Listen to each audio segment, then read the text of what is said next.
विपक्षी ये कहते हैं भूपेंद्र हुड्डा के कि भूपेंद्र हुड्डा की नरेंद्र मोदी और अमित शाह के साथ सांठगांठ है। मित्र है मेरे, है मित्र आपके। Ink case, ink scandal, Rajya Sabha का चुनाव। लोगों ने कहा कि आप सोनिया गांधी को साफ कह आए थे कि मैं आर.के. आनंद को वोट नहीं दूंगा। सत्य है? सत्य, 100%। 3 बड़े विवाद हैं, जिनमें पहला है Robert Vadra DLF land deal मामला। क्या मामला है सर ये? अक्टूबर 2012 आपकी सरकार, आप मुख्यमंत्री, चकबंदी महानिदेशक अशोक खेमका, उन्होंने इस सौदे को रद्द किया, रिपोर्ट दी जिसमें कहा गया कि गड़बड़ हुई है, और तब आपका बयान आया था कि अशोक खेमका के बयान सरासर बकवास हैं।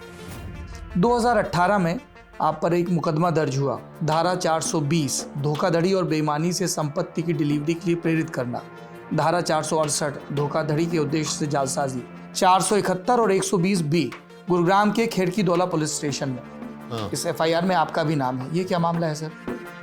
वो तो सब यही कहते हैं हरियाणा में कि भूपेंद्र हुड्डा साहब जबान से नहीं मारते हैं, कलम से मारते हैं। बोले आप कांग्रेस में जितने उनके विरोधी थे एक एक करके सबको निपटा दिया। राव इंद्रजीत सिंह, चौधरी वीरेंद्र सिंह, अशोक तंवर, बोले आप लिस्ट लेके बैठ जाइए, कोई नहीं टिका। और बोले बोलेंगे कुछ नहीं लेकिन निपटा देंगे पॉलिटिकली।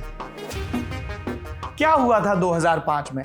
कुलदीप बिश्नोई कहते हैं कि उनके पिता के साथ धोखा हुआ। ज्यादातर विधायक उनके पिता के साथ थे, भजन लाल जी के साथ थे, लेकिन आपने चंडीगढ़ से ये फैसला करवा लिया। अशोक गहलोत उसमें पर्यवेक्षक बन के गए थे, जनार्दन द्विवेदी प्रभारी महासचिव थे कि साहब दिल्ली से फैसला होगा, और विधायकों का बहुमत उनके साथ होने के बावजूद आपने अपने हक में करवा लिया। सदा दिल्ली से होता ही, ये तो पार्टी की प्रक्रिया है भाई। और उसके बाद फिर भजन लाल जी को पार्टी क्यों छोड़नी पड़ी? तो उनको पता होगा। वो कहते हैं कि आपके राज में सुनवाई नहीं थी। कहानी है वो, मैं बताना चाहता। आपने वकालत एकदम से छोड़ दी। ऐसी आपकी एकदम से एक और चीज छोड़ने का किस्सा बड़ा मशहूर है, सिगरेट छोड़ने का। हाँ, ये क्या कहानी है? 1.5 पैकेट रोज पीना। 1.5 पैकेट? हाँ, इतनी देर हम बैठे हैं, इतने में तो 4-5 सिगरेट फूक जाता मैं। आपकी पार्टी के कई युवा समर्थक और विधायक ये पूछते हैं कि अगर 2024 में हरियाणा में कांग्रेस सत्ता में आती है तो क्या भूपेंद्र हुड्डा भी अपनी जगह दीपेंद्र हुड्डा को मुख्यमंत्री की कुर्सी पर बिठवा देंगे? देखिए, आप जो बात कह रहे हैं, लगभग 10 बरस आप मुख्यमंत्री रहे हैं। क्या आपको लगता है आपकी उपलब्धियां हैं 10 साल मुख्यमंत्री हरियाणा लगातार? ये नहीं मैं बिल्कुल परफेक्ट कर गया जी, कुछ रह भी गए। बात तो बता दीजिए, प्रदेश की जनता अपने वयोवृद्ध नेता से जानना चाहेगी ना। यही मैंने आपको बताया ना, आपको सच लिख नहीं सकता हूँ, झूठ बोल नहीं सकता हूँ।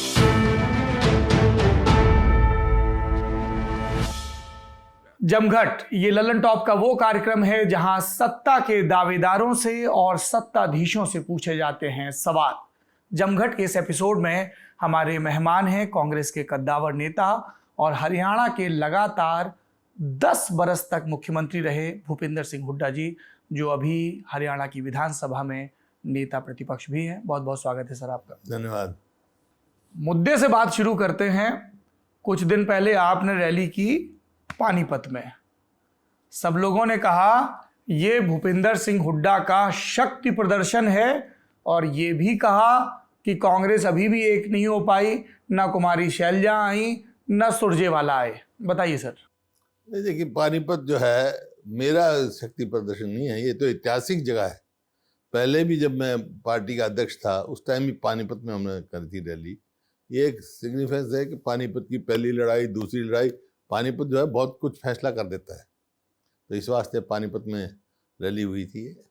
और बाकी कौन आया कौन नहीं आया, हर मीटिंग में, हर रैली में सब कोई नहीं इकट्ठे आते, कोई कहीं आता है, कोई कहीं आता है, वो कोई बात नहीं। लेकिन हर कोई ये कहता है, हरियाणा के किसी भी गांव, किसी भी कस्बे, किसी भी शहर में चौक चौराहे पर चर्चा सुन लीजिए कि हरियाणा कांग्रेस में सब कुछ ठीक नहीं है। उदाहरण क्या देते हैं? अशोक तंवर 5 साल से ज़्यादा समय तक प्रदेश अध्यक्ष रहे, वो गए तो कुमारी शैलजा आई, वो गए तो उदयभान आए, अब तक जिले के लेवल पे कमेटियों का गठन नहीं हो पाया। बोले एक प्रदेश बता दीजिए जहां जिला स्तर पे 10 साल से ज्यादा हो गए और कमेटियों का गठन ना हुआ हो। नहीं, ठीक बात है, संगठन बनना चाहिए और संगठन से पार्टी को मजबूती मिलती है। अब क्यों नहीं संगठन बना, ये तो जो पार्टी के अध्यक्ष रहे हैं वही बता सकते हैं। उदयभान जी तो आपके कैंडिडेट हैं। नहीं, मेरे कैंडिडेट नहीं है, पार्टी के प्रधान है वो, और हाईकमांड ने फैसला किया है। मेरे तो सारे ही हैं, सारे ही मेरे थे। शैलजा जी भी मेरे साथ रही, अशोक तंवर भी रहे, वो पार्टी छोड़ गए, वो अलग क्यों बात छोड़ है। गए? वो तो उनसे पूछा। वो कहते हैं कि आपसे सहयोग नहीं मिला। किसी बात मेरे साथ ही थे, मैं तो पूरा सहयोग दिया उनको, लेकिन पार्टी क्यों छोड़ गए? चुनाव भी लड़े उन्होंने, जी। एक बार जीते भी और हारे भी, फिर हारने के बाद पार्टी छोड़ गए। अशोक तंवर के समर्थकों का ये कहना है कि 5 साल तक जब आप आराम से विपक्ष की राजनीति कर रहे थे, ज़्यादा सक्रिय नहीं थे, उन्होंने पार्टी का संगठन चलाया, संसाधनों का प्रबंधन किया, और आखिरी में आपने अपना वीटो अड़ा दिया कि मेरी मानो वरना मैं जा रहा हूं। संगठन तो था ही नहीं उनके समय में।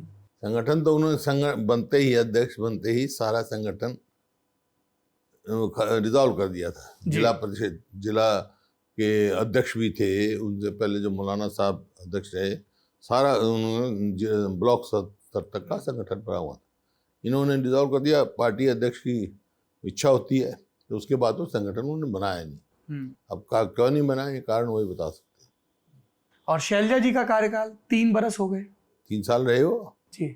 अच्छा रहा हमारा कोऑर्डिनेशन। पार्टी हाईकमांड ने फैसला किया है, उदयभान जी को बनाया, क्योंकि उनको कहीं बाहर महामंत्री बना रखा है, इंचार्ज थी छत्तीसगढ़ की।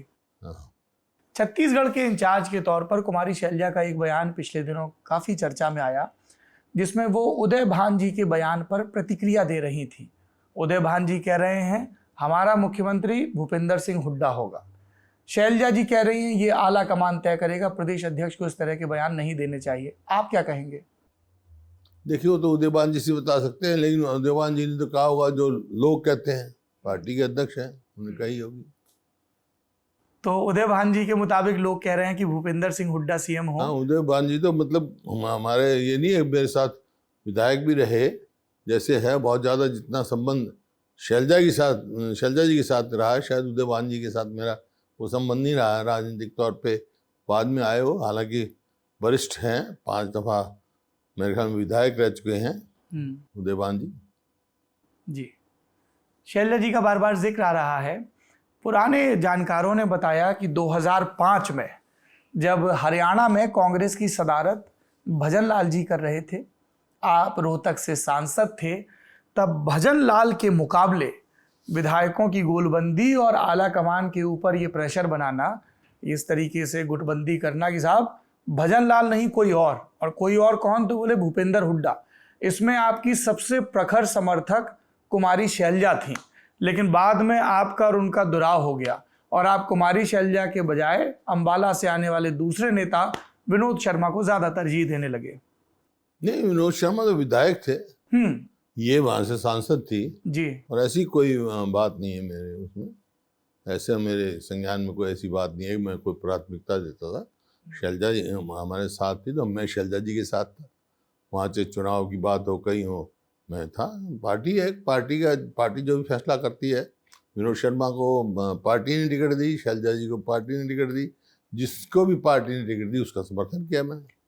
हुड्डा साहब, जब सब कुछ इतना ठीक है, सही है, तो लोग इतनी फिर कहानियां क्यों बनाते हैं हरियाणा कांग्रेस की गुटबाजी की? पता नहीं, तो आपको ज्यादा पता होगा, आपको ज्यादा पता होगा।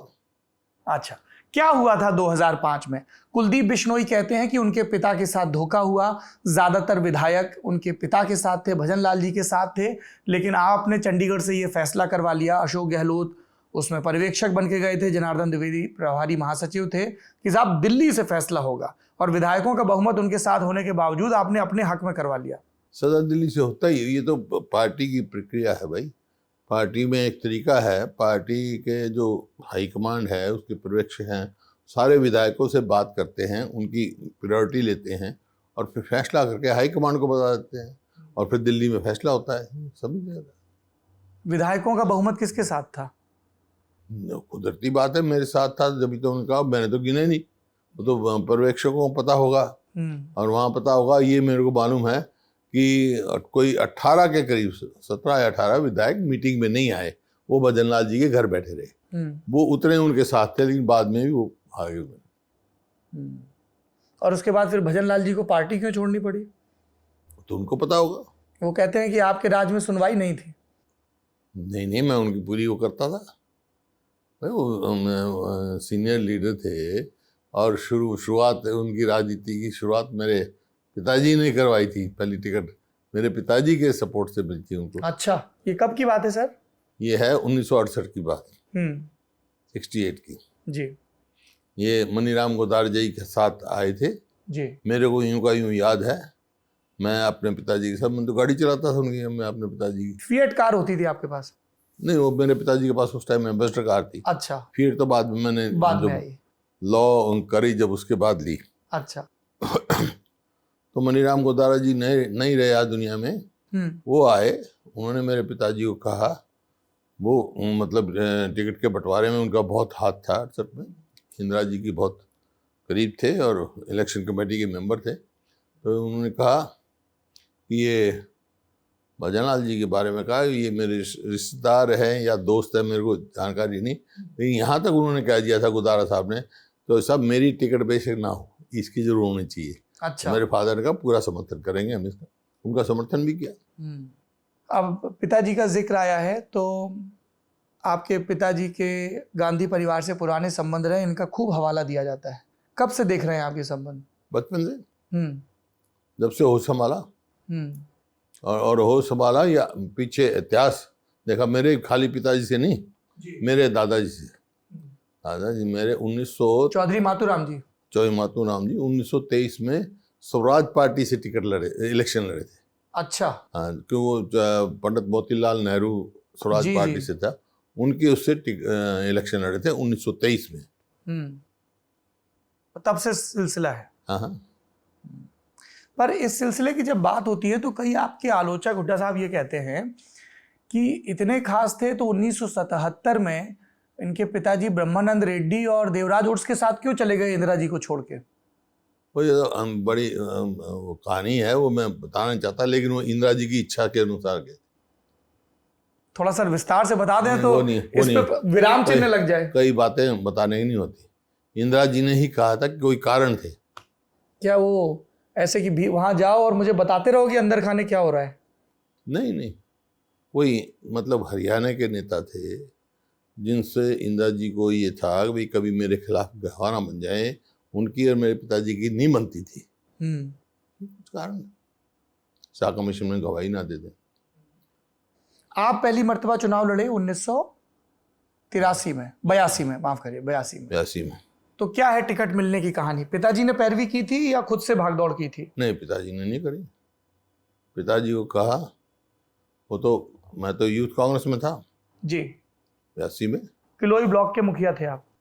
नहीं, वो तो कांग्रेस कमेटी का था बड़ा। हाँ, लेकिन यूथ कांग्रेस का था 82 में। मैं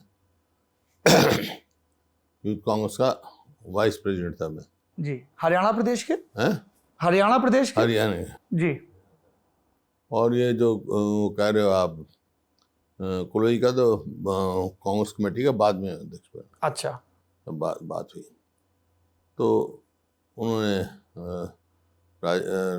राजीव जी ने कुछ नाम दिए थे केसरी जी को, 10-12 यूथ के नाम। सीताराम केसरी जी को? हाँ जी। वो इलेक्शन कमेटी में बैठते थे मीटिंग में कि भाई ये यूथ के नाम ये अपना मीटिंग में देंगे।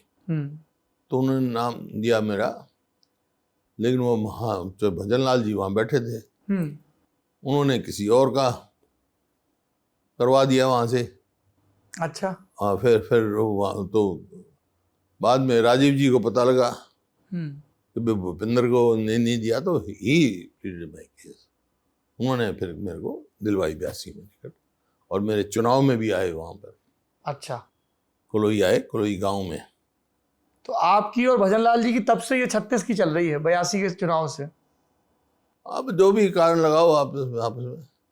अच्छा, ये कई युवा नेता हैं आपकी पार्टी के, वो ये जानना चाहते हैं कि साहब हम भी यूथ कांग्रेस की, NSUI की बरसों से पॉलिटिक्स कर रहे हैं, ये दिल्ली को और टिकट को कैसे साधा जाए, कहाँ भागदौड़ की जाए? आप अपने तजुर्बे से बता दीजिए 82 के। नहीं, मैं तो एक पॉलिटिकल फैमिली से है, कांग्रेस परिवार से हूँ, और सदा मतलब यहाँ से हमारे को मिला है जो मेरिट पे जो भी डिसाइड किया है। तो अभी आपने भी कुछ ऐसा तय कर रखा है कि भाई हम कम से कम यूथ कांग्रेस वालों को इतने टिकट दिलवाएंगे? नहीं, जवान आदमी को आना चाहिए आगे, जैसे हम आए हैं, प्रोसेस है ये। अब मेरे साथ के चाहे अशोक गहलोत हैं, चाहे अहमद पटेल थे, गुलाम नबी आज़ाद साहब हैं, कितने आदमी मुख्यमंत्री रह गए, बने और रह गए, तो हमारे साथ के हैं। तो इसी प्रकार से जो आगे आने वाली पीढ़ी है वो आगे आएगी। कोई परमानेंट तो कोई है नहीं है। बिल्कुल। आप गुलाम नबी आज़ाद साहब का जिक्र कर रहे हैं, वो तो अब आपके साथ नहीं है पार्टी में। देखिए, जो आज़ाद साहब पार्टी में नहीं है, लेकिन एक बात मैं कह सकता हूँ, जो स्थान, जो सम्मान कांग्रेस पार्टी में था उनका और किसी पार्टी में नहीं हो सकता। G23 ये एक टर्म चलता है हुड्डा साहब। G23 में वो भी थे, आप भी थे, आप यहीं हैं, वो चले गए। जो मसले आपने उठाए थे वो सुलझे? सोचते तो है, पार्टी का इलेक्शन हुआ, पार्टी के अध्यक्ष बने। बाकी G23 का तो ये तो आप लोगों की वो कहावत है, कोई हमारे तरह, हम तो कुछ साथियों ने लिखा था और पार्टी को मजबूत करने के लिए पत्र लिखा था। अगर जरूरत होगी तो फिर भी लिखेंगे, जब पार्टी के हित में जो हमारे को महसूस हो वो लिखेंगे। तो आप लोगों के इस पत्र के लिखने से गांधी परिवार नाराज हुआ था कि आपसे? नहीं, उन्होंने तो मीटिंग बुलाई थी, सबको बुलाया था, सबसे पूछा, हमने क्या नाराजगी दी, कोई बात नहीं। इस तरह की खबरें सामने आई कि जब सोनिया जी बीमार हैं तब इस तरीके के हमले किए जा रहे हैं राजनीतिक पार्टी के अंदर से। नहीं, जब सोनिया जी ऐसी कोई हमारे दिमाग में तो ऐसी बात नहीं थी, ना पता था हमारे को। लेकिन इतना पता है, जब ये पत्र गया है उस टाइम सोनिया जी घर पे थी। पहली बार कब मुलाकात हुई आपकी सोनिया जी से? होती रहती मेरी तो। पहली बार 82 में आप चुनाव लड़े, तब तो राजीव जी से संवाद होता था। हाँ, सोनिया जी से कब से संवाद शुरू हुआ राजनीतिक तौर पे? राजनीतिक तौर पे जब मैं, वैसे तो हमारे राजीव जी की धर्मपत्नी है, तो समय समय मिलते रहते थे कई बार। लेकिन राजनीतिक तौर पे जब नरसिम्हा राव जी प्रधानमंत्री थे जी, और सोनिया गांधी जी को मेरे ख्याल में ये जचा भाई राजीव जी की जो हत्या हुई उसकी जांच पूरी तरह नहीं हो रही है, तो उन्होंने अमेठी में जलसा रखा था और उसमें कोई 12 या 13 या 14 एमपीओ ने सीट बुक कराई थी वहाँ जाने के लिए। तो हाँ से अप्रोच किया गया भाई, जैसे बहुत जैसे विद इन पार्टी तभी कोई फ़ायदा नहीं हुआ, तो मैंने अपनी सीट कैंसिल, कुछों ने कैंसिल करा दी, मैंने अपनी सीट कैंसिल नहीं कराई। तो 2-3 ऐसे सांसद थे जो वहाँ पहुँचे हैं। आप थे और? मैं था और रंगाराजन था जी, ऑस्कर फर्नांडिस थे, सुरेश पिचौरी थे, जो मेरे को ध्यान है जी। ये थे। तो और आप लोगों को नरसिम्हा राव खेमे से प्रेशर आ रहा था कि मत जाइए? हाँ, मतलब प्रेशर तो क्या है, कह रहे थे आदमी आए कुछ, वो नरसिम्हा राव जी ने भेजे या आपने 100 मोटर ये आ गए ये कहने के लिए भाई वो मत जाओ, ठीक नहीं है, ये जो भी बात है पार्टी में। आप वहाँ बतौर सांसद गए, सांसदी का चुनाव आप पहली मर्तबा जीतते हैं 1991 में। हाँ, लेकिन उसके पहले 2 विधानसभा चुनाव हो चुके थे, 1982 और 1987। दोनों चुनाव में आपकी हार हुई। 87 की हार के बाद क्या था दिमाग में, भाई वापस से वकालत करने लग जाऊं? तो 2 हार तो कई लोगों को तोड़ देती हैं भीतर से नेतागिरी के स्तर पर। नहीं, मैं तो राजनीतिक परिवार से हूँ, हार जीत की क्या बात है, एक कुछ उद्देश्य लेके परिवार में था मैं, मतलब ऐसी बात नहीं है। परिवार में जिस मेरे परिवार में मेरे भाइयों में सबसे पहले चुनाव मेरे बड़े भाई ने लड़ा, वो फौज में थे, कैप्टन प्रताप सिंह जी। कैप्टन प्रताप सिंह। उन्होंने 1972 में लड़ा, किलोई से ही, कुलोई से लड़ा, लेकिन वो कामयाब नहीं हुए, हवा ऐसी थी। तो उसके बाद उन्होंने चुनाव नहीं लड़ा जी। और वो मतलब उनका नेचर था, वो कहना भाई मेरे फौजी आदमी थे, मैं वो करता हूँ, अपनी उनकी लाइफस्टाइल अपनी थी। तो फिर जब 82 का चुनाव आया तो मेरे फादर ने यही कहा कि चलो मेरे को यार, नहीं तो पहले मेरे तो भाई थे, हम तो उसी में था, 82 का चुनाव हार गए। थोड़ी सी वोटों से हारा था मैं, ज़्यादा वोटों से हारता तो शायद नहीं लड़ता मैं, लेकिन थोड़ी वोटों से हारा। और फिर 87 का चुनाव हुआ, उसमें भी मैं हारा। फिर 91 का चुनाव हुआ, उसमें पहली बार सांसद बना। 91 में इकट्ठे चुनाव हुए थे जी। असेंबली के भी और पार्लियामेंट का भी, इकट्ठा चुनाव था।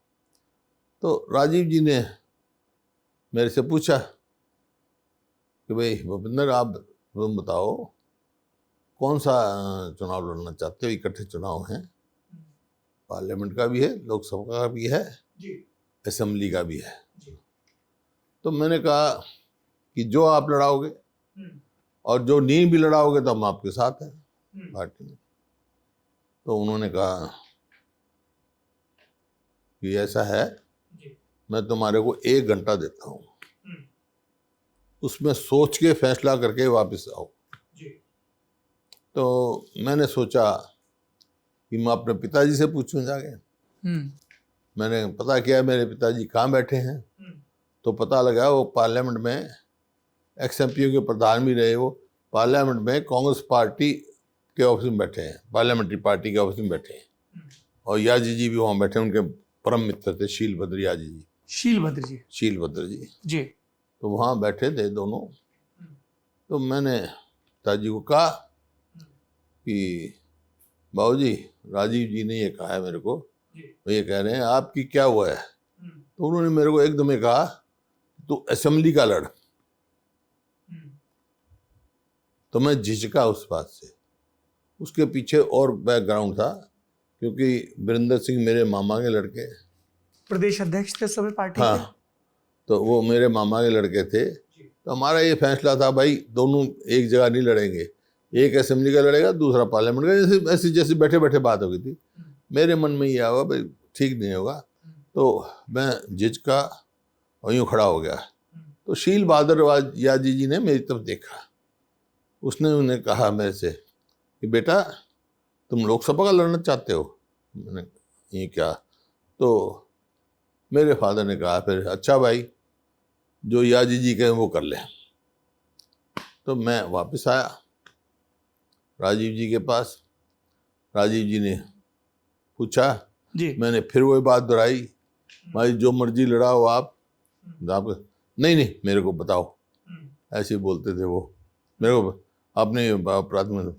माँ जी फिर अगर मेरी उस पर इच्छा पे छोड़ोगे तो मैं लोकसभा का। तो उन्होंने कहा भाई देख लो, एक बात सुनो, मेरे पास ये खबर है, देवीलाल डिप्टी प्राइम मिनिस्टर थे चौधरी देवीलाल, कि चौधरी देवीलाल वहाँ से चुनाव लड़ेंगे डिप्टी प्राइम मिनिस्टर, और मैं चाहता हूँ इस टाइम तुम जीतो।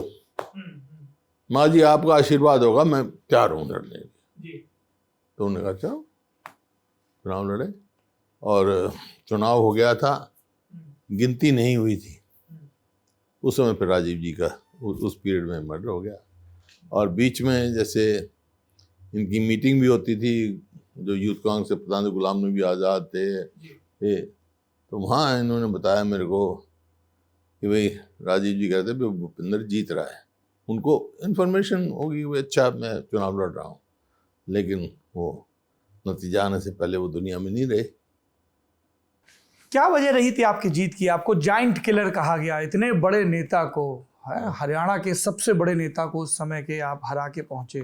माहम कांड एक बड़ी वजह थी, चौधरी देवीलाल ने सीकर की सीट रखी, रोहतक से इस्तीफा दिया, ये बड़ी वजह थी। क्या रीजन लगे आपको? नहीं, उनको तो महम कांड भी एक वजह थी, कोई बात नहीं थी वो तो, और लोगों की इच्छा भी थी। लोग जो जैसे पहले लड़ते रहे, मेरे पिताजी भी वहाँ से रहे, लोकसभा के सदस्य रहे रोहतक से, अच्छा उनका रहा, परिवार का भी रहा, संपर्क रहा पूरा। तो ये भी था कि लोगों में एक छवि भी ठीक थी और उनसे नाराजगी भी थी। उन चुनाव में एक नारा चल रहा था रोहतक में, ऊपर पंजा नीचे गंजा। इस नारे की क्या कहानी है हुड्डा साहब? नहीं, उस चुनाव में नहीं लगा, 96 में लगा। 96 में लगा, क्या कहानी है इसकी? नहीं कुछ मतलब ये है कि जो वहाँ से 91 में विधायक थे जी, सेठ श्रीखंड दास जी, तो चौधरी बंसीलाल ने पार्टी छोड़ दी थी 96 में। तो उनने भी छोड़ दी थी। वो चौधरी बंसीलाल की पार्टी से लड़ रहे थे, हरियाणा विकास कांग्रेस नाम था शायद, हरियाणा विकास पार्टी से, हरियाणा विकास पार्टी, जी हवीपा। और मैं कांग्रेस में तो पार्लियामेंट का लड़ रहा था। तो नीचे उनके जो समर्थक थे उन्होंने बना दी ये कहानी, क्योंकि उनको शहर में मेरे ज़्यादा समर्थक थे, उन्होंने ये एक नारा दे दिया, क्योंकि वो सेठ श्री कृष्ण जी अब नहीं रही दुनिया में, उनके बाल नहीं थे तो पंजे थे और कांग्रेस का निशान पंजा था। तो उन्होंने अपने फायदे के लिए ये नारा दे दिया, नीचे गंजा ऊपर पंजा। ये मैंने भी सुना है जी। आपके कैंडिडेट कौन थे विधायकी में? बत्रा साहब? हाँ, सुभाष बत्रा जी थे, हमारे मित्र थे। सुभाष बत्रा जी के समर्थकों का ये कहना है कि आपने बंसीलाल जी के कैंडिडेट के साथ साठगांठ कर ली थी और इस नारे को आपका आशीर्वाद सुभाष हासिल था। बत्रा से पूछ रहे हैं ये बात, उनके कहने से क्या होता है? मैं तो उनका समर्थन किया, लेकिन वो तो लोगों की इच्छा है, प्रजातंत्र है। वो क्योंकि वो सिटिंग एमएलए थे सुभाष बत्रा, सिटिंग एमएलए थे और भजन लाल के खास थे, इसलिए आपको पसंद नहीं? श्री कृष्ण जो है वो पहले एमएलए रह चुके थे जी। और मतलब काफ़ी वहाँ के चेयरमैन इम्प्रूवमेंट ट्रस्ट के रहे, काफ़ी पॉपुलर आदमी। हुड्डा साहब, आपके 1996 और 1998 के लोकसभा चुनाव को लेकर बड़ी कहानियां सुनाई जाती हैं, जबकि इसको कितना समय बीत गया, 25-30 साल हो गए हैं। एक कहानी सुनाई जाती है कि जो 96 में 2-2.5 हज़ार का फासला था और 98 में 383 वोट का फासला था। दोनों फासलों में ये बात बहुत महत्वपूर्ण थी कि चंडीगढ़ में पहले चौधरी भजन लाल और फिर चौधरी बंसीलाल बैठे हुए थे बतौर मुख्यमंत्री, और उनका डीएम-एसपी को साफ ये निर्देश था कि देवीलाल को दिल्ली नहीं जाना है, बाकी देख लो। नहीं कोई कौन वो, अब ये इलेक्ट्रॉनिक नहीं थी, सबकी गिनती होती थी, एक एक सबके टेबल पे एजेंट बैठते थे जी। और रात को बहुत देर तक गिनती चलती थी, कोई ऐसी बात नहीं। लेकिन मैंने जो है, वैसे तो मैं आर्य समाजी हूँ जी, अंधविश्वास में मेरा कोई विश्वास नहीं है, लेकिन 2 मेरे साथ ऐसे इंसिडेंट्स हुए जो आज तक मैं नहीं समझ सका ये कैसे हुआ। बताएं सर। जब 96 का इलेक्शन, क्यों 91 की इलेक्शन अच्छी वोटों से जीता था मैं, 96 का इलेक्शन चल रहा था, तो मैं अपने घर से निकल रहा था, तो एक चौधरी हरिराम बालौट गांव के मेरे पिताजी के साथ जेल में थे। अच्छा। उनकी धर्मपत्नी भी जेल में थी, उनका लड़का भी जेल में पैदा हुआ था, तो उनसे पारिवारिक संबंध थे जी।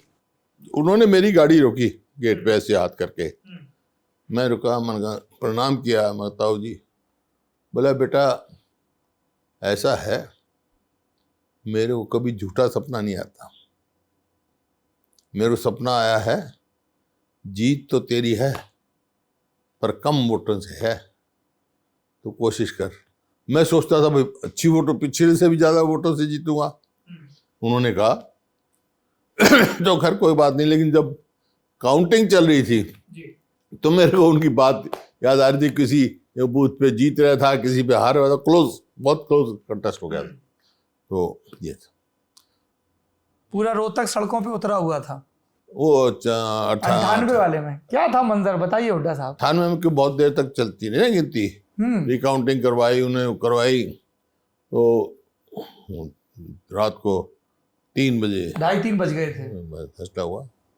आपके तो समर्थकों की एक टोली, मुझे बताया गया कि दिल्ली भी रवाना हो गई थी कि भाई कुछ फंसेगा तो चुनाव आयोग के पास कैसे पैरवी, कैसे पिटीशन देनी है, ऐसा भी हुआ था?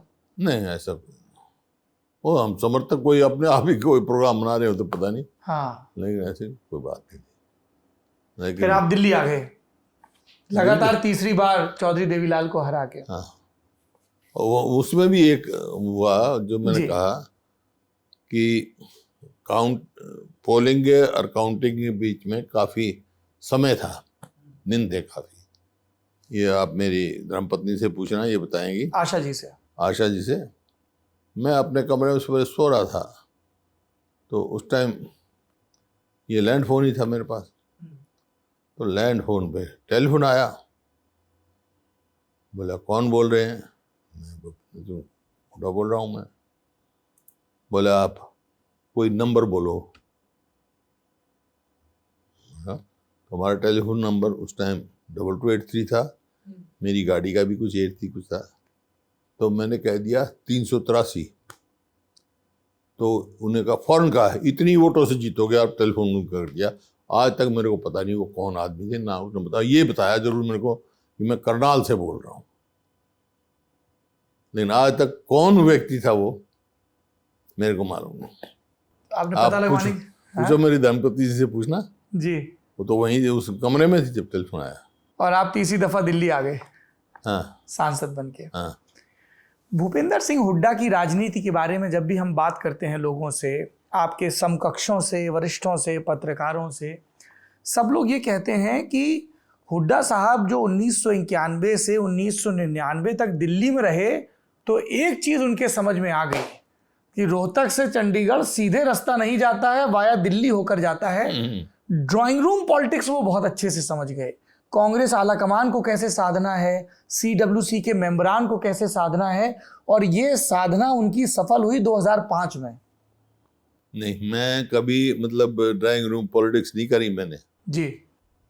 मैं तो लोगों की है, कहीं मौका हुआ वहाँ लोगों के सवाल उठाया है, उनके हित का उठाया। तो एक सामने कोई हो, टकराव किसी हो, इस बात की परवाह नहीं करी मैंने।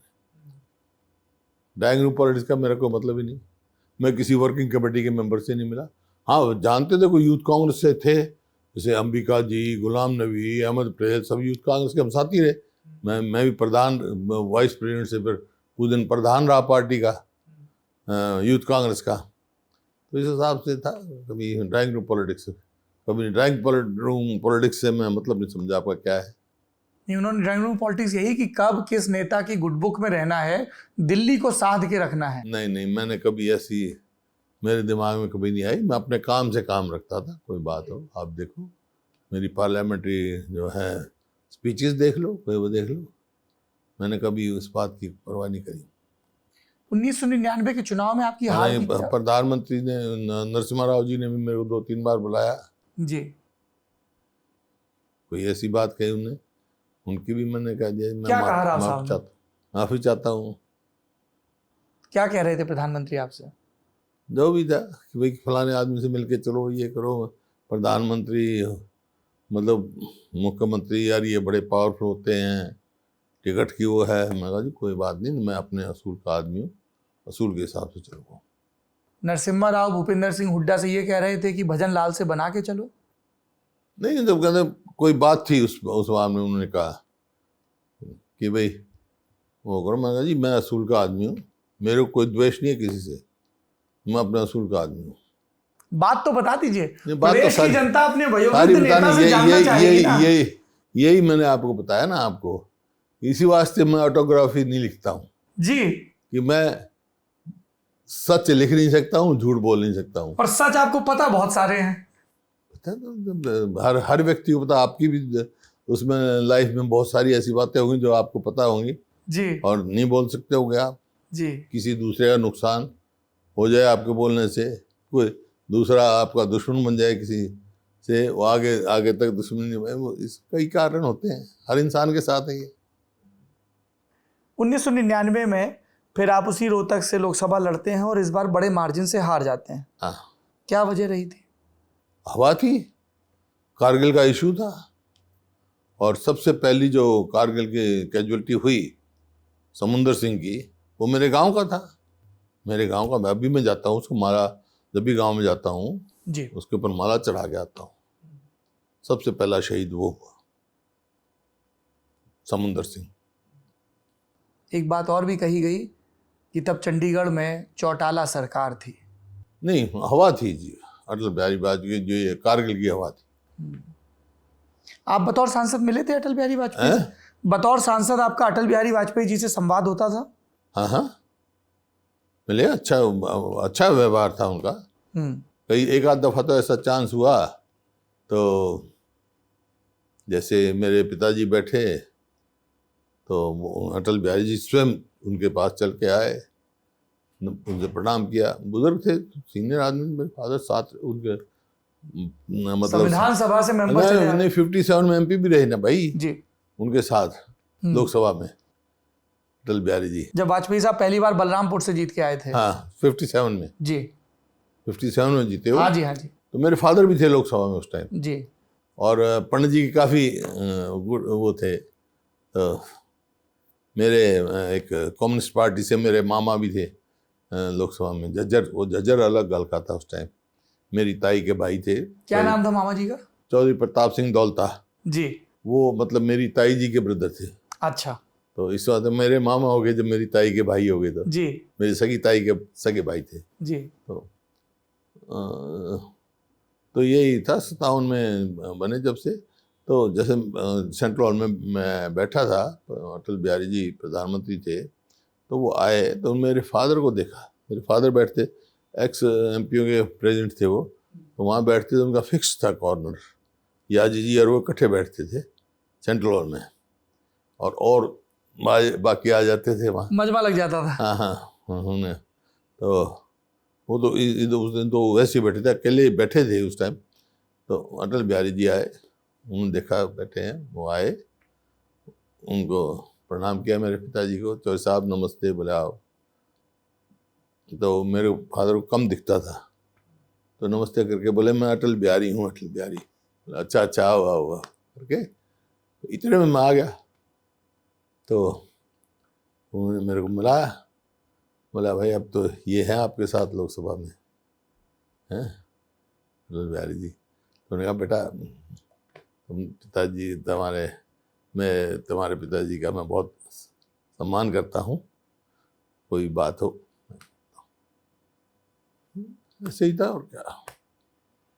जब आप ये सब कहानियां बताते हैं हुड्डा साहब, या आपकी वय के उम्र के दूसरे नेता बताते हैं, तो हम लोगों को लगता है किसी और ही ज़माने की बात हो रही है, क्योंकि अब पॉलिटिकल पार्टियों के नेता एक दूसरे के प्रति इतने असम्मान से भरे होते हैं, हाँ, इतनी हाँ। कटुता से भरे पहले होते हैं। ऐसी बात नहीं थी।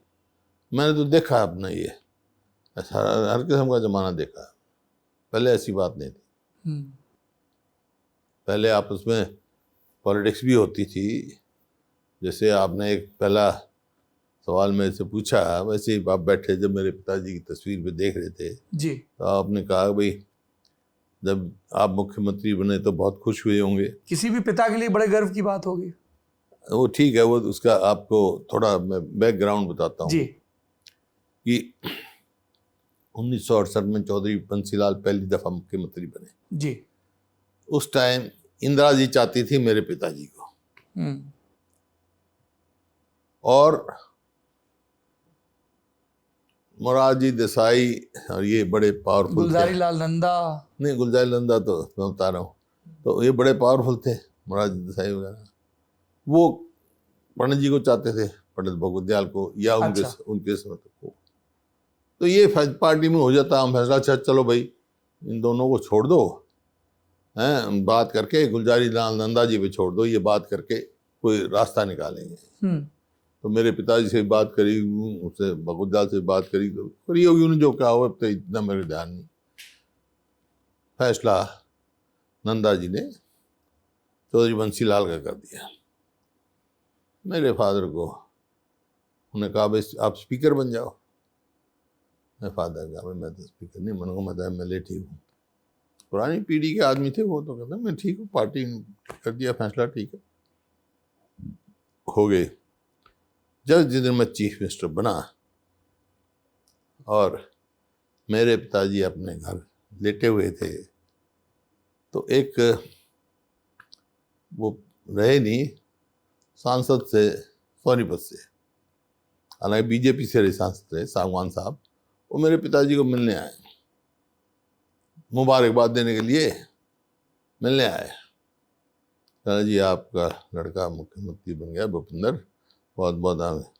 बोला हाँ भाई, अगर गुलजारी लाल नंदा जी जिंदा होते आज तो मैं कहता भाई आपने मेरे को तो बनने नहीं दिया, लेकिन मैं मुख्यमंत्री का बाप बन गया हूँ।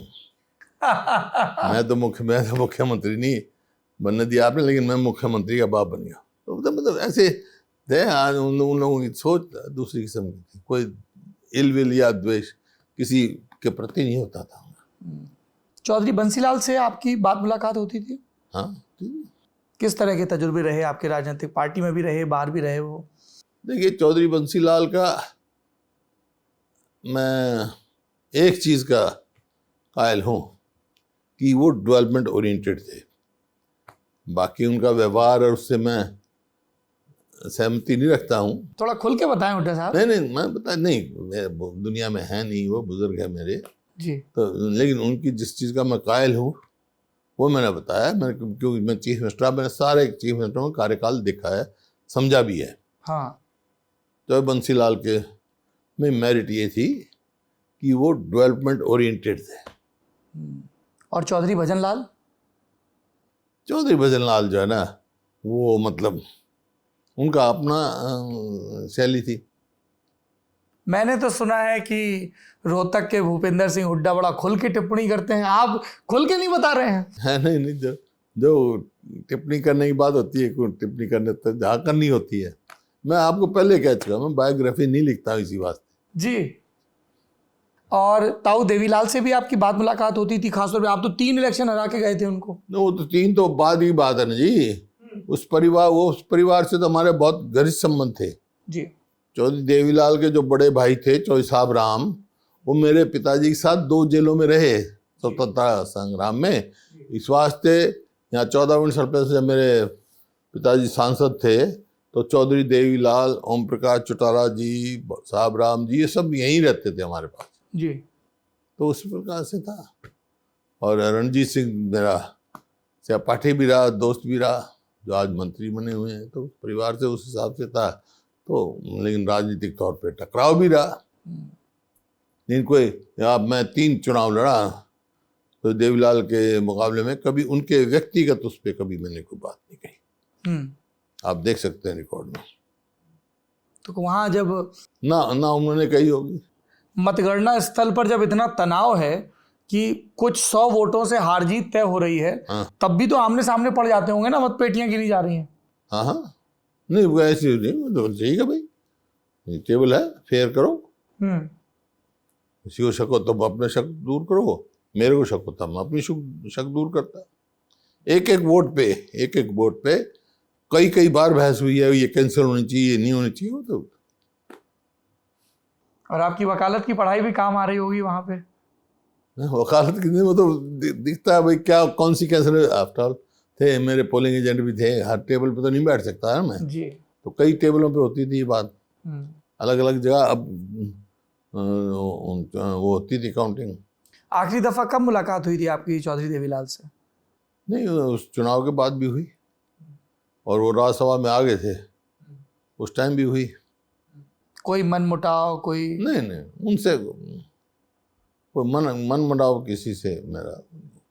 ओम प्रकाश चौटाला जी से भी नहीं? मन मुटाव कोई नहीं, मन मुटाव कोई नहीं। लेकिन उनकी अपनी सोच है, अपना तरीका है, वो किस हिसाब से राजनीति करते हैं, मेरा अपना है। मैं कभी जो है प्रतिशोध की राजनीति नहीं करता, मेरे संस्कारों में ये है, मेरे पिताजी ने यही सिखाया। मैं तो देखा उनको, मेरे पिताजी को, वो तो ऐसी ऐसी कहानियां बताते थे। जैसे सुचेता कृपलानी जी पंडित जी के उसमें मिनिस्टर थी, और आचार्य कृपलानी जी विपक्ष में थे। जी, आचार्य जी भी कृपलानी। तो डिपार्टमेंट तो मेरे को याद नहीं, उन्होंने कोई सवाल पूछा होगा सुचेता जी के मिनिस्ट्री का, ठीक ढंग से जवाब नहीं दिया या उनके संतुष्टि नहीं हुई। 1963-64 की बात है, जब भी है, तो वो खड़े हो गए जी। Speaker sir, what happened mister Kripalani, you are our protector. Yes, what happened? बोला, this woman troubles me in this house also, that house also. तो ऐसी ऐसी बातें होती थी भाई, क्या बताते हैं। पंडित जी आप मधुलिमे की देखो जी। मधुलिमे जब पहली बार बन के आए तो इंटेलिजेंट तो थे ही वो। यस। तो उन्होंने अपना बोले, वो लोकसभा में, पंडित जी ने ऑब्जर्व किया कि अपकमिंग है, बहुत होशियार है। तो जैसे ही लोकसभा खत्म हुई, अपने स्टाफ को कहा, भाई मधुलिमे के फ्लैट पे चलो, यहाँ साउथ या नॉर्थ एवेन्यू में रहते होंगे उस टाइम, वहाँ चलो, वहाँ कहा मधु कॉफ़ी पिलाओ, कोई था नहीं, खुद जाके किचन में दोनों ने कॉफ़ी बनाई, पीने लगे। मधु में खुद लिखते हैं अपने उसमें कि पंडित जी ने एक बात कही कि मधु तुम बहुत अच्छे हो लेकिन अनप्रिपेयर्ड कभी मत जाना पार्लियामेंट में। और उसके बाद में कभी अनप्रिपेयर्ड नहीं गया, he prove to be one of the best parliamentarian. Yes. तो ये भाई सब वक्त की बात है। तब तैयारी के साथ आते थे लोकसभा में। हाँ, मैं आप उनकी देखो कॉन्स्टिट्यूएंट असेंबली की जी डिबेट्स देखो, मैं अपने फादर को दिखाता हूँ। मेरे फादर ने उस टाइम ये कहा 1947-48 में, तो आपको एक हरियाणा अलग बनाना पड़ेगा। और उसमें वो तो उनका तो खैर ये था दिल्ली राजधानी हो और ये जो वेस्टर्न यूपी वगैरह जो है ये मिलके एक अलग से स्टेट बने। हाँ जी, और ऐसी बहुत बातें हैं। कभी आपके मन में आया कि पिताजी पे ही किताब लिख दूं, अपने पे तो नहीं लिख रहा हूँ?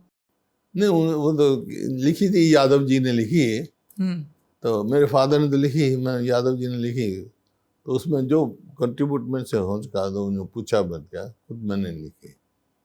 पिताजी के दौर के लोगों ने बताया कि, और कहा कि पूछिएगा भी कि साहब सब लोग बोलते हैं भूपिंदर सिंह हुड्डा, पर जब इनको सर्टिफिकेट मिलता है तो उस पर लिखा होता है सिर्फ भूपिंदर।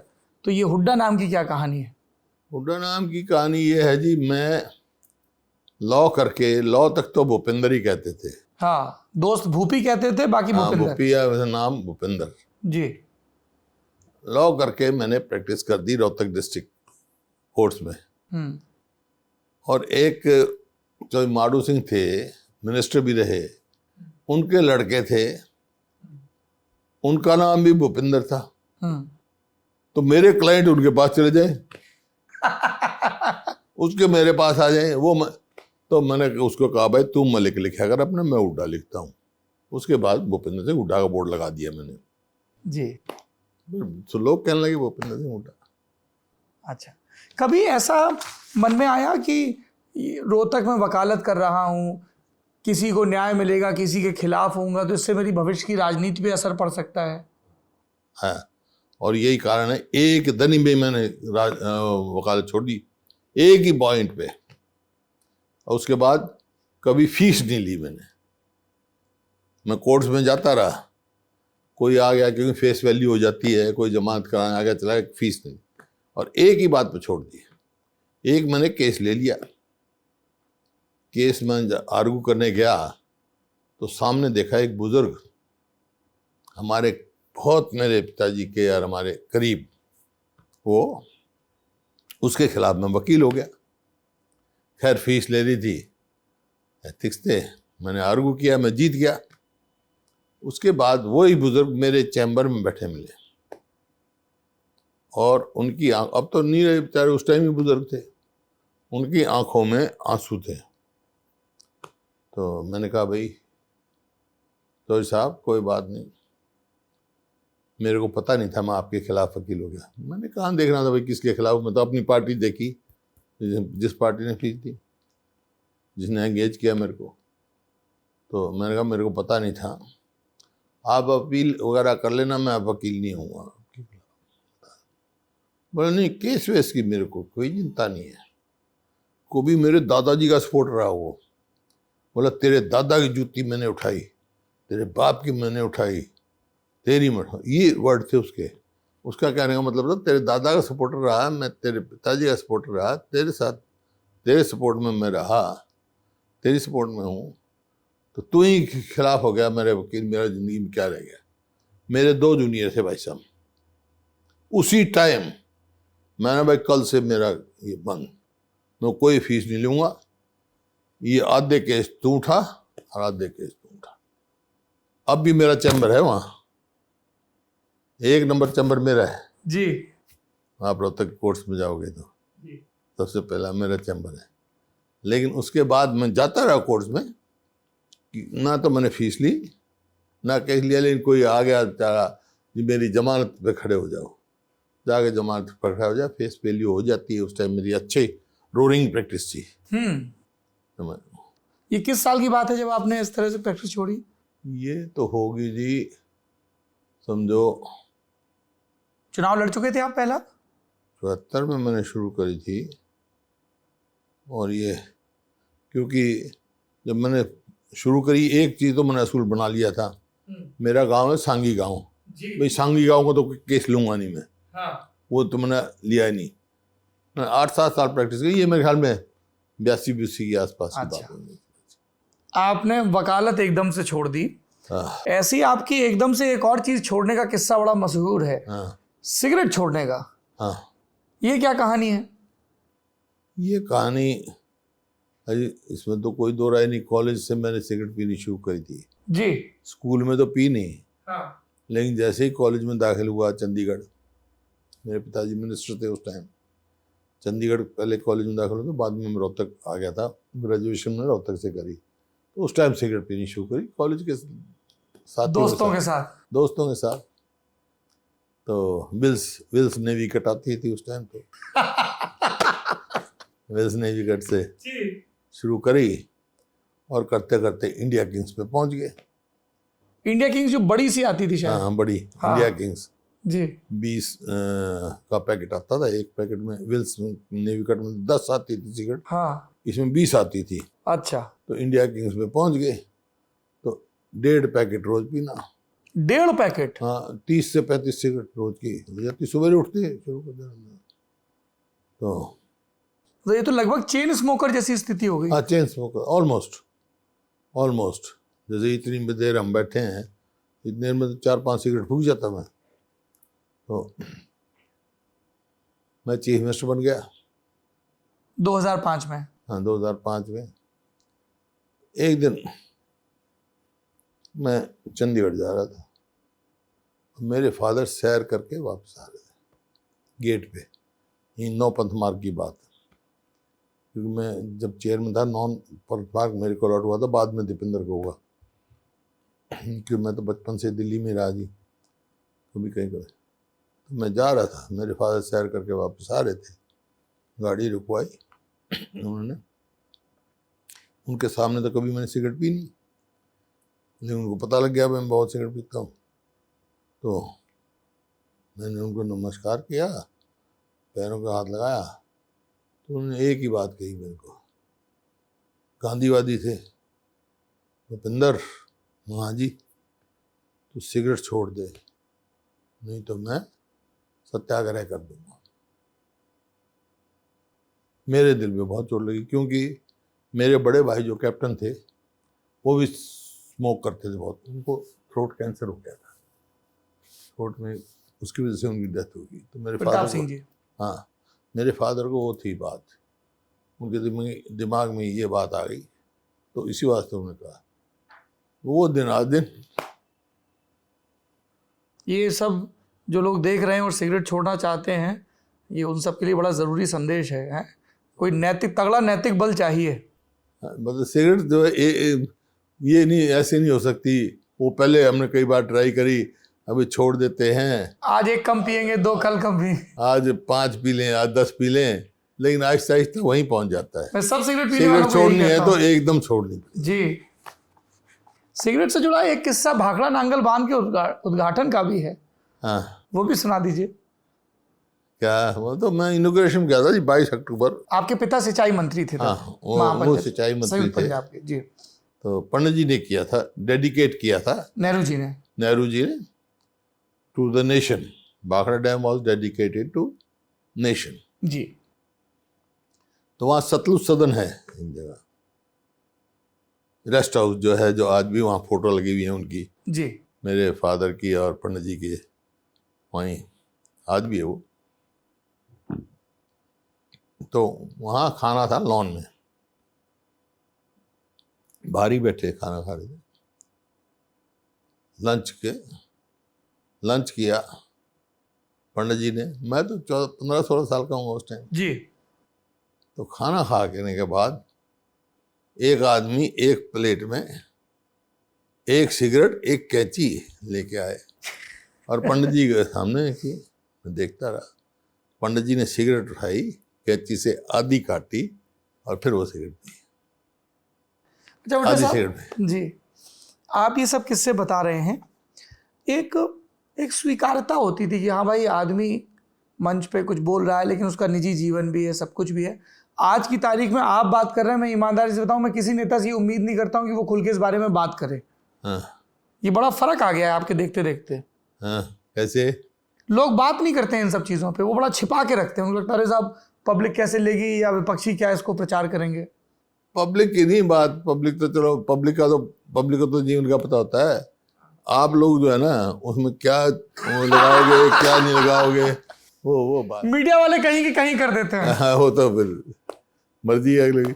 अच्छा, तो एक तो आपका सिगरेट का शौक, दूसरा आपका टेनिस और बैडमिंटन का शौक। हाँ उसके भी बड़े किस्से हैं। हाँ। हैं जेठमलानी साहब के यहाँ जाके खेलते थे आप बैडमिंटन। बैडमिंटन? जेठमलानी जी के हम पे, हाँ, क्योंकि उन्होंने इंडोर बना रखा था। राम जेठमलानी साहब ने। हाँ, वैसे मैं टेनिस खेलता था। जब देखते हैं ना जिस दिन मौसम ठीक नहीं है, टेनिस तो आउटडोर होती थी जी। तो मैं वहाँ चला जाता है रात मेरी। उस उम्र में भी मैं उनकी तारीफ करता, तारीफ करता हूँ। कमाल की बात थी उनकी। और वो अपना खेलते अपने पार्टनर को डांटते, पार्टनर को मिस करते, what are you doing, partner को डांटते। और जब मेरा पता लगता है मैं आया हूँ, मेरे लिए चॉकलेट लेके आते। अच्छा, बहुत अच्छा आदमी। आपके लिए चॉकलेट लेके आए, लेकिन जेठमलानी साहब ने कांग्रेस के लिए तो बहुत सारे कैक्टस ही उगाए। वो तो अलग बात है, लेकिन वो गुड और स्पोर्ट्स में स्पिरिट थी उसमें। खेलते थे बैडमिंटन, उस एज में बैडमिंटन खेलना कोई हमारे दिल में ये थोड़ा थी जेठमलानी जी। वहाँ वो अलग चीज़ है, वहाँ अलग है, ये अलग है। तो ना एक बार आप बोरिस बेकर के साथ भी मैच खेले? हाँ, यहीं जिमखाना में। 嗯 जिमखाना में खेले मैं और जो मेरे पार्टनर थे विनय मोहन, और बोरिस बेकर के पार्टनर थे संजीव कसाल, दिल्ली यूनिवर्सिटी के चैंपियन रहे वो। यहीं जिमखाना में खेले। जब वो खेल रहे थे तो मैंने सुना उसको बता रहा था, अपने पार्टनर को बोलने लगे मेरे लिए कि this boy plays very well. मैंने सुन लिया, मैं Boris listen, when you born, बोला आई एम 67 बोर्न। तो मैंने कहा I am 47 born. Okay, I am not a boy. Don't call me boy. वैसे मजाक में कर रहे थे। बड़ा जल था। और टाई ब्रेक में जीते वो हमारे से। अच्छा, हाँ, टाई ब्रेक में जीते। Boris Becker was a great player. Yes. Gymkhana में खेले हम। नहीं, मैं अपने जिमखाना की टीम लेके गया वहाँ टर्की भी खेल के आया हम। जर्मनी से हारे वेटरन्स में। आई बीन स्पोर्ट्समैन, मतलब पार्लियामेंट्री क्रिकेट का मैं कैप्टन था पार्लियामेंट की टीम का। अपने टीम को लेके गया था वहाँ शारजाह। अच्छा, चेतन चौहान था मेरी टीम में। सांसदों की टीम गई थी। हाँ, चेतन चौहान एमपी था हमारे साथ। और कौन शारजाह था? खेले हम। कीर्ति आजाद। हाँ, शायद कीर्ति आजाद उस टाइम था नहीं था हमारे साथ, लेकिन चेतन चौहान का मेरे को याद है। चेतन चौहान का याद है। ये सब इतना खेल में आपका रुझान था, कभी ये नहीं लगा कि स्पोर्ट्स में ही चले जाते? हैं स्पोर्ट्स में तो मैं चला जाता, लेकिन वक्त में ऐसी है, क्योंकि मैं जब इसमें स्कूल में था, टेनिस मैंने स्कूल से सीखी। कहाँ पे स्कूलिंग हुई आपकी? सैनिक स्कूल में? चंडीगढ़ में। चंडीगढ़ सैनिक स्कूल में खेला, लेकिन कोचिंग मेरे कोच जो है वो चंडीगढ़ स्कूल में भगवान दास जी थे वो। गुजरात में भी आपकी पढ़ाई हुई कुछ महीने? हाँ, गुजरात रहा। मैं सबसे पहले गुजरात में ही गया जब ये 60s की बात है जी। सैनिक स्कूल खुले थे पूरे देश में 5 जी। एक जामनगर, एक कुंजपरा, एक शायद असम में था, एक सतारा महाराष्ट्र में। इस तरह 5 स्कूल खुले थे। उनका कॉमन एंट्रेंस टेस्ट था, मैंने दिया। मैंने फर्स्ट प्रेफरेंस दी थी कुंजपरा की, क्योंकि मेरी स्टेट का था, पंजाब पंजाबी था, हरियाणा तो बना था जी। और सेकंड प्रेफरेंस दी थी जामनगर, क्योंकि नेक्स्ट वही था नज़दीक, गुजरात। गुजरात। तो मेरा नंबर वहाँ सेकंड प्रेफरेंस पड़ा जामनगर में। तो मेरे फादर वहाँ मेरे को छोड़ के आए। तो गुजराती को सीखी आपने वहाँ रहने के दौरान? हाँ, गुजराती कोई बोलता है मैं समझ लेता हूँ, बोलना तो अब नहीं है। केम छो, तुम केम छो, तू शू करे छे, आ गिलास त्या मुकी दे, जैसे पानी का ये हो ना, मैं वहाँ रख दे, आ गिलास त्या मुकी दे, मतलब लेकिन समझ जाता हूँ सारी। तो नरेंद्र मोदी से आप गुजराती में बात करते हैं कि हिंदी में? शू छे जी। नहीं, मोदी जी तो जब मिले मैं सारू छे सारू छे सारू छे सारू छे। कब हुई आपकी पहली बार मुलाकात? नहीं, वो तो चीफ मिनिस्टर थे ना जी। जब क्योंकि हर चीफ मिनिस्टर कॉन्फ्रेंस में वो उनकी अल्फाबेटिक सीट होती है। जी गुजरात, सात वाली मेरी सीट होती है हरियाणा, GH। तो होती रहती थी। उन्होंने कई बार कहा जब वो चीफ मिनिस्टर थे भी वहाँ अपने स्कूल में आओ, उनको पता था इसका मैं वहाँ पढ़ा हूँ। बात मुलाकात होती रहती है आप लोगों की? अब तो कभी ऐसे सेंट्रल हॉल में एक आध बार मिल गए तो मिल गए। जैसे एक दिन डॉक्टर अम्बेडकर के उस पर बर्थडे पे मिल गए थे, उनकी जो जयंती थी पार्लियामेंट में। विपक्षी ये कहते हैं भूपेंद्र हुड्डा के कि भूपेंद्र हुड्डा की नरेंद्र मोदी और अमित शाह के साथ सांठगांठ है, इसीलिए दोनों एक दूसरे पर सीधे हमले से बचते हैं। नरेंद्र मोदी 2014 से रैलियों में कह रहे थे एक पूर्व मुख्यमंत्री जेल गया है, इशारा चौटाला की तरफ था, दूसरा जेल जाने की तैयारी में है। 9 बरस बीत गए, तमाम मुकदमे, तमाम बयानबाजी, कोई सख्त कार्रवाई नहीं। चल रहे हैं मुकदमे, चल रहे हैं, कोर्ट में पेंडिंग है।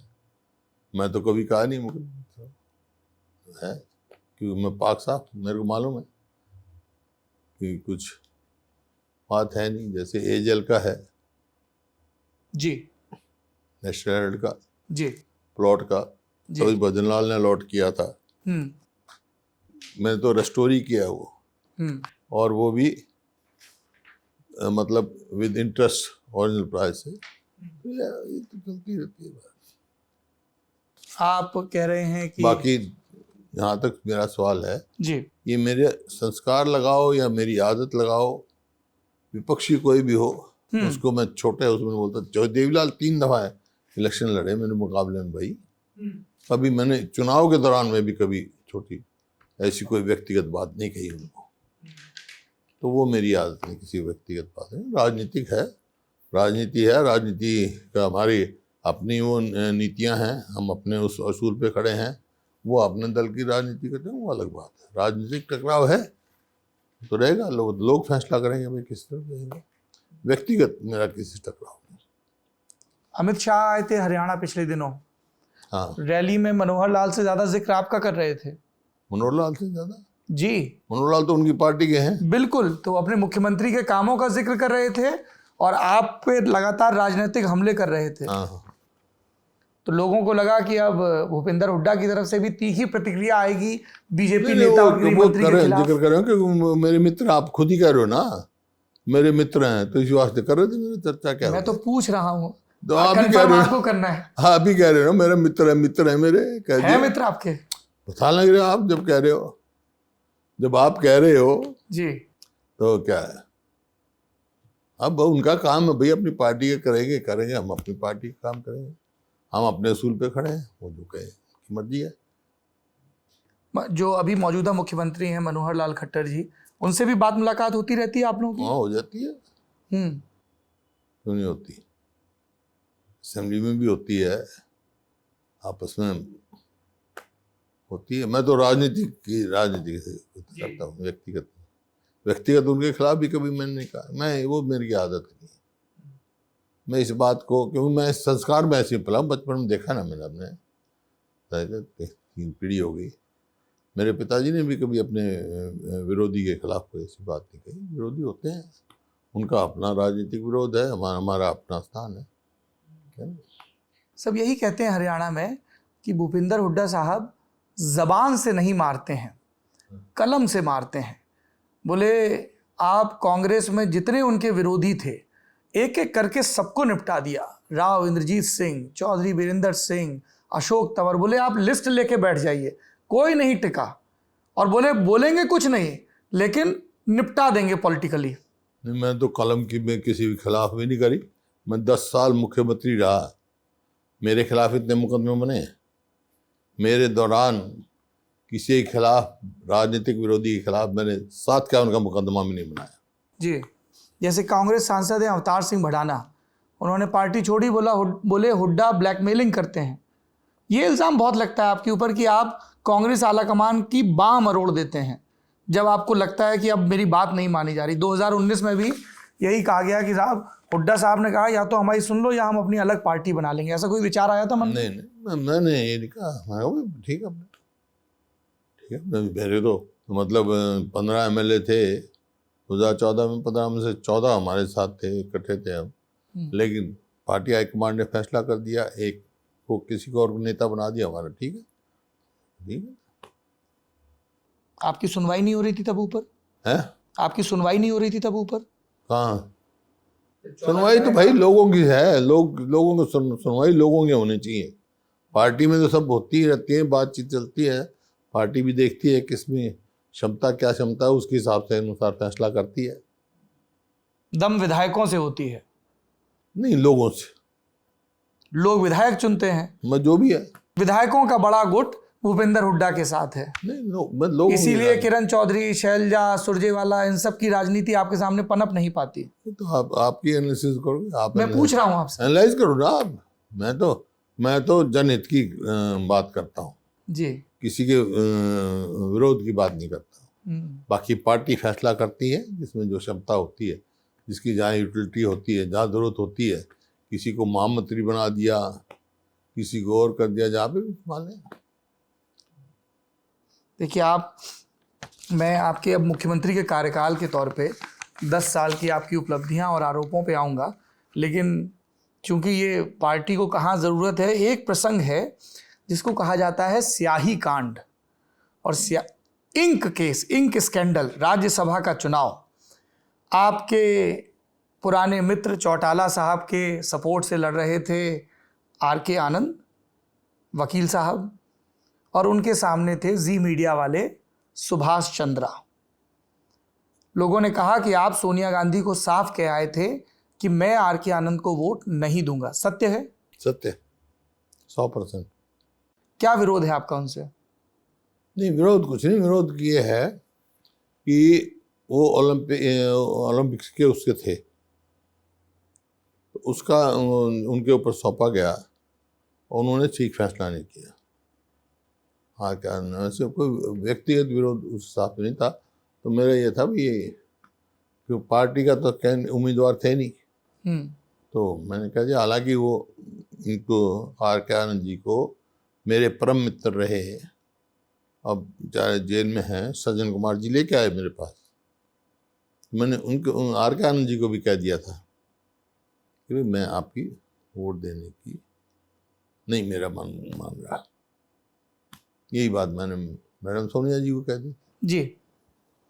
तो अब एक तरफ RK आनंद, एक तरफ सुभाष चंद्रा, और फिर एक जी, सुभाष चंद्रा की बात नहीं, सवाल की बात नहीं, सवाल था वो भी आपके मित्र हैं? कौन? मैं तो RK आनंद भी मेरे मित्र हैं जी। वो मित्रता, आप कुछ भी लगाओ, तो कोई मेरी कोई दुश्मनी थोड़ा है किसी से। लेकिन मैंने स्पष्ट RK आनंद जी को भी कह दिया था, उनसे आप पूछ सकते हो। सज्जन कुमार जी को लेके आए थे, मैंने माफी मांग ली थी उनसे कि भाई मैं आपको वोट नहीं दूंगा। और मैडम को भी मैं कह दिया था मैंने। मैडम ने कहा भी ये फैसला पार्टी का। मैंने ठीक है जी, मेरे को पार्टी ने फैसला करने से पहले आपसे राय नहीं ली? राय थी ना, कई आदमी आए हुए थे बीच में, लेकिन पार्टी ने फैसला RK आनंद का किया, क्योंकि उनको ये होगा भाई, ये सोच के भी इसका वो हो जाएगा ओम प्रकाश चौटाला। फैसला था चौटाला का, चौटाला जी की पार्टी का था ये RK आनंद। पहले चौटाला जी की पार्टी से पहले वो अब रहे नहीं, वहाँ यूपी के चीफ मिनिस्टर थे बनारसी दास जी के लड़के जी, अखिलेश दास, वो आए थे मेरे पास भी। तो ओम प्रकाश चौटाला से मेरी बात हो गई है और मैं वोट मेरे को दे देना। और ठीक है भाई, तेरा फैसला कर देंगे तो हम वोट मैं आपकी दे दूंगा। बाद में उन्होंने फैसला पलट दिया, उन्होंने फैसला किया हार के आने का। और ये कलम बदलने का क्या नहीं, प्रकरण मेरे है? को नहीं उसका ज्ञान, लेकिन ये कैंसिल हुई है, कुछ ना कुछ गड़बड़ हुई है घोटाला हुआ है। और जो गड़बड़ हुई वो सारे आपके समर्थक विधायक थे। नहीं, विधायक को भी तो एक की जैसे बदली ना नीचे से, तो दूसरे बदल गई। और उन्होंने कहा हम तो री इलेक्शन मांग रहे थे, ये तो री इलेक्शन मांग रहे थे, तो इसमें तो दोबारा हुई इलेक्शन, उसका मेरे को मालूम नहीं। दिल्ली में कहा गया हुड्डा साहब ने बगावत भी कर ली, अपनी बात भी नहीं रखवा नहीं, ली। नहीं, मेरा चरित्र यह नहीं है, मेरा चरित्र नहीं है। जो मैं कहता हूँ वही करता हूँ। मैंने आर के आनंद जी की नहीं वोट देनी थी जी, और किसी विधायक को मैंने ये नहीं कहा, मतलब उनसे ओथ ले सकते आप, किसी को ये नहीं कहा किसको मैं कहा पार्टी को वोट दूंगा। उनको ये भी नहीं बताया मैंने कहा मैं नहीं वोट दूंगा। अच्छा, ये भी नहीं बताया आपने? और मैं वोट देने भी नहीं, भाई मैं निकलते ही कहा एक वोट जो है वो ब्लैंक गई है, उन्होंने कहा। तो मैंने प्रेस वालों को उसी टाइम कहा जब वोट मैंने नहीं दी किसी की। कोई मेरी छुपी हुई बात हो रही थी, छुपाने वाली क्या बात है। मैडम से ज़्यादा मेरे लिए कोई इज्जत नहीं, और किसी मैडम तो सोनिया जी की मैं पूरी करता, लेकिन सोनिया जी के सामने भी हाथ जोड़ लिए जब मैं इसकी वोट नहीं दे, उन्होंने मेरे को कुछ नहीं कहा। और जब आपके बेटे दीपेंद्र हुड्डा को राज्यसभा का सांसद बनाया जाना था, हाँ, तब तो आलाकमान ने आपकी बात मान ली, तब चुनाव की जरूरत भी नहीं पड़ी, निर्विरोध हो गया सब मामला। नहीं, मेजोरिटी थी हमारी जी। वो तो उस टाइम तो था इसके साथ मिलके, वो आर के आनंद जी हमारी पार्टी के उम्मीदवार नहीं थे जी, ठीक पर है ना? दावेदार तो पार्टी में तब भी बहुत सारे थे, कई सीनियर नेता जो लोकसभा का चुनाव हारे थे। नहीं, पार्टी ने अब जी जब दीपेंद्र बना जी। तो नहीं, तो पार्टी ने फैसला किया, हाईकमांड ने फैसला किया दीपेंद्र को, क्योंकि शायद ये इस वास्ते किया होगा कोई लोकसभा की को सबसे कम वोटों से हारे वो, और कुछ लोगों को ये जबरदस्ती हराया है उनको। तो जबरदस्ती कैसे हराया? नहीं, जबरदस्ती इन द सेंस कहते हैं काउंटिंग में, जहाँ तक इलेक्ट्रॉनिक ये मशीन की बात है, ईवीएम ईवीएम की काउंटिंग में तो ये जीतते थे दीपेंद्र सिंह, पोस्टल में आ रहे हैं। अब पोस्टल में बहुत सारी कैंसिल होगी, अब अंदर क्या हुआ क्या नहीं, दीपेंद्र को मैंने वापस बुला लिया था, झगड़ा ना हो जाए इस वजह से। आप संतुष्ट नहीं 2019 की काउंटिंग, 2019 की लोकसभा काउंटिंग से संतुष्ट नहीं है आप रोहतक की? नहीं, झगड़े के वहाँ तो झगड़े के आसार हो गए थे। हम्म। नहीं तो आप देखो ना, ईवीएम में जो आदमी जीतता हो, खाली पोस्टल में थोड़ा ही आ रहे हैं। अब क्या है क्या नहीं किसी का, जब हमने तो इलेक्शन पिटीशन भी नहीं किया, तो बात जो होता है ठीक है। तो आप कह रहे हैं कि चूंकि दीपेंद्र सबसे कम मार्जिन से लोकसभा हारे, नहीं मतलब हो सकता है इसलिए उसके- उनकी राज्यसभा की ये दावेदारी। भी होगा, परफॉर्मेंस भी देखी होगी, लोकसभा परफॉर्मेंस भी देखी होगी, पार्टी ने सारा देख के ही फैसला किया होगा। और ये भी देखा होगा कि कांग्रेस के 31 विधायकों में सबसे ज्यादा भूपेंद्र सिंह हुड्डा के साथ हैं। जो भी है पार्टी ने जो भी किया होगा फैसला देख के किया। मैंने मेरा फैसला थोड़ा था ये, जी। पार्टी हाईकमांड का फैसला था। वो किसी का भी करते तो वो बन जाता। आपके लिए कैसा था एक नेता जो इतने लोकसभा चुनाव, विधानसभा चुनाव जीता, हारा, 10 साल सीएम रहा, फिर अचानक से हम लोगों को खबर मिलती है कि साहब आप भी सोनीपत से चुनाव लड़ रहे हैं? ये मैं समझता हूँ उस समय फैसला लिया गया, किसके द्वारा? ये मेरे द्वारा लिया गया। मैंने ही मतलब रिक्वेस्ट करी टिकट की, हाईकमांड ने मान ली, फैसला किया। क्या सोचते हैं अब आप इस फैसले के बारे में? मैं ये सोचता हूँ अगर मैं वो फैसला नहीं करता तो दीपेंद्र चुनाव कभी नहीं आ सकता था। एक सीट क्योंकि शक्ति बट गई। हाँ बट गई ना, सो फोर्सेस बट गई, आधे वर्कर वहाँ, आधे वर्कर वहाँ, आधा ये, बाकी कुछ पता नहीं राजनीति में। ये तो मेरी सोच है, आज क्या होता है। और जिस व्यक्ति से चुनाव आप हारे थे वो आप ही, हैं? जिस व्यक्ति से आप चुनाव हारे थे वो कभी आपके ही राजनीतिक शिष्य रहे थे? हाँ, हमारा मित्र है, मित्र रहा हमारे साथ, विधायक था मेरा, वो पार्लियामेंट्री सेक्रेटरी था, चीफ पार्लियामेंट्री सेक्रेटरी मेरे साथ। आपके विरोधियों ने 2019 की हार के बाद कहा, हम तो पहले ही कहते थे भूपिंदर हुड्डा रोहतक के नेता हैं, हरियाणा के नेता नहीं है। बोले साबित भी हो गया, रोहतक के बाहर गए, हार गए। रोहतक से बाहर कहा? तो रोहतक तो सोनीपत तो रोहतक में मानते हैं। सोनीपत को रोहतक से बाहर नहीं मानते हैं वो। लेकिन जीते तो सोनीपत में, एमएलए तो बाद में हुए, एमएलए का चुनाव बाद में हुआ भाई। कहाँ से जीते हम? कुरुक्षेत्र से जीते, मतलब वहाँ जो 7 उसके 7 सीट है, एक यमुनानगर में जीते, एक कुरुक्षेत्र में जीते, करनाल में जीते, 2 पानीपत में जीते, फरीदाबाद में जीते, रिवाड़ी में जीते, एक भिवानी में जीते, 2 सिरसा में, एक सिरसा में, 2 सिरसा में जीते। अलग अलग जगह से जीते हैं सब। अच्छा, एक ये 2019 के विधानसभा चुनाव से जुड़ा आखिरी सवाल है, then I will come to 2005 जब आपका टेन्योर शुरू होता है। कई पार्टी नेताओं ने कहा कि खुद हुड्डा साहब को अंदाजा नहीं था कि 31 तक सीटें पहुंच जाएंगी। ठीक है, क्या अनुमान था आपका? एक ऑडियो क्लिप बड़ी वायरल हुई थी संसद के बाहर की, एक संसद के बाहर की क्लिप भी वायरल हुई थी, आप खड़े हैं और अहमद पटेल साहब खड़े हैं। वो एक ऑडियो वायरल हुई था, 15-20 सीटों का मामला है। क्या था वो क्लिप? नहीं, अंदाजा था हमारा, ज्यादा मेरे को हमारा ये अंदाजा नहीं था। लोग इतने इनसे रुष्ट हैं। बाद में तो रिजल्ट आने के बाद पता लगा 4000 वोट का ही फर्क रहा जी। 4000 या 4400 वोट और जो हमारी आ जाती तो आपकी सीट 36 होती, उनकी 33। सिंगल लार्जेस्ट हम हो जाते। सिंगल लार्जेस्ट हम हो जाते, क्योंकि हमारी कई सीटें थोड़ी थोड़ी वोटों से आ रही हैं। पर आपका आइडिया था कि 15-20 पे ही रहेंगे? नहीं, मतलब ये 15-20 एग्जैक्ट तो क्या है, लेकिन ये था भाई, इतनी उम्मीद नहीं थी कि हमारे वो होगा, तो शायद और जोर लगाते तो और बात बन जाती। इस पूरे पॉलिटिकल मोबिलाइजेशन में 2016 के जाट आरक्षण आंदोलन का क्या रोल था? बड़ी हिंसा हुई थी रोहतक में, कई समर्थक नाराज भी रहे आपसे कि जब शहर को आपकी जरूरत थी तब आप दिल्ली में थे। नहीं, मैं तो वहीं था, मेरे को तो बाहर, मैं तो जा रहा था रोहतक से, मेरे को वो कर दिया था बाहर, आदेश हो गए थे, मतलब कहाँ भाई रोहतक में एंटर नहीं कर सकता मैं। I was asked to leave. उस हिंसा की वजह क्या रही? अभी तक पब्लिक तो किया नहीं गया बहुत ज्यादा जांच कमेटी की रिपोर्ट्स को। नहीं, वो जांच कमेटी की दबा दी गई ना। प्रकाश सिंह की कमेटी बनी थी जी, यूपी के डीजीपी रहे प्रकाश सिंह। हाँ, आप उसकी रिपोर्ट देखो, जितनी है उतनी, उससे ही पता लग जाएगा कौन जिम्मेवार है। और एक कुछ पार्ट तो उसका दिखाया ही नहीं गया। नेतृत्व विहीन था क्या ये आंदोलन?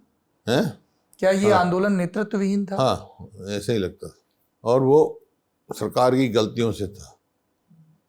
मतलब जहाँ आईजी के दफ्तर में फायरिंग करवाई बाहर, वहाँ कैजुअलिटी हो गई, मर गए आदमी लोग। तो उसके बाद एकदम जैसे मॉब हो जाता है, मॉब।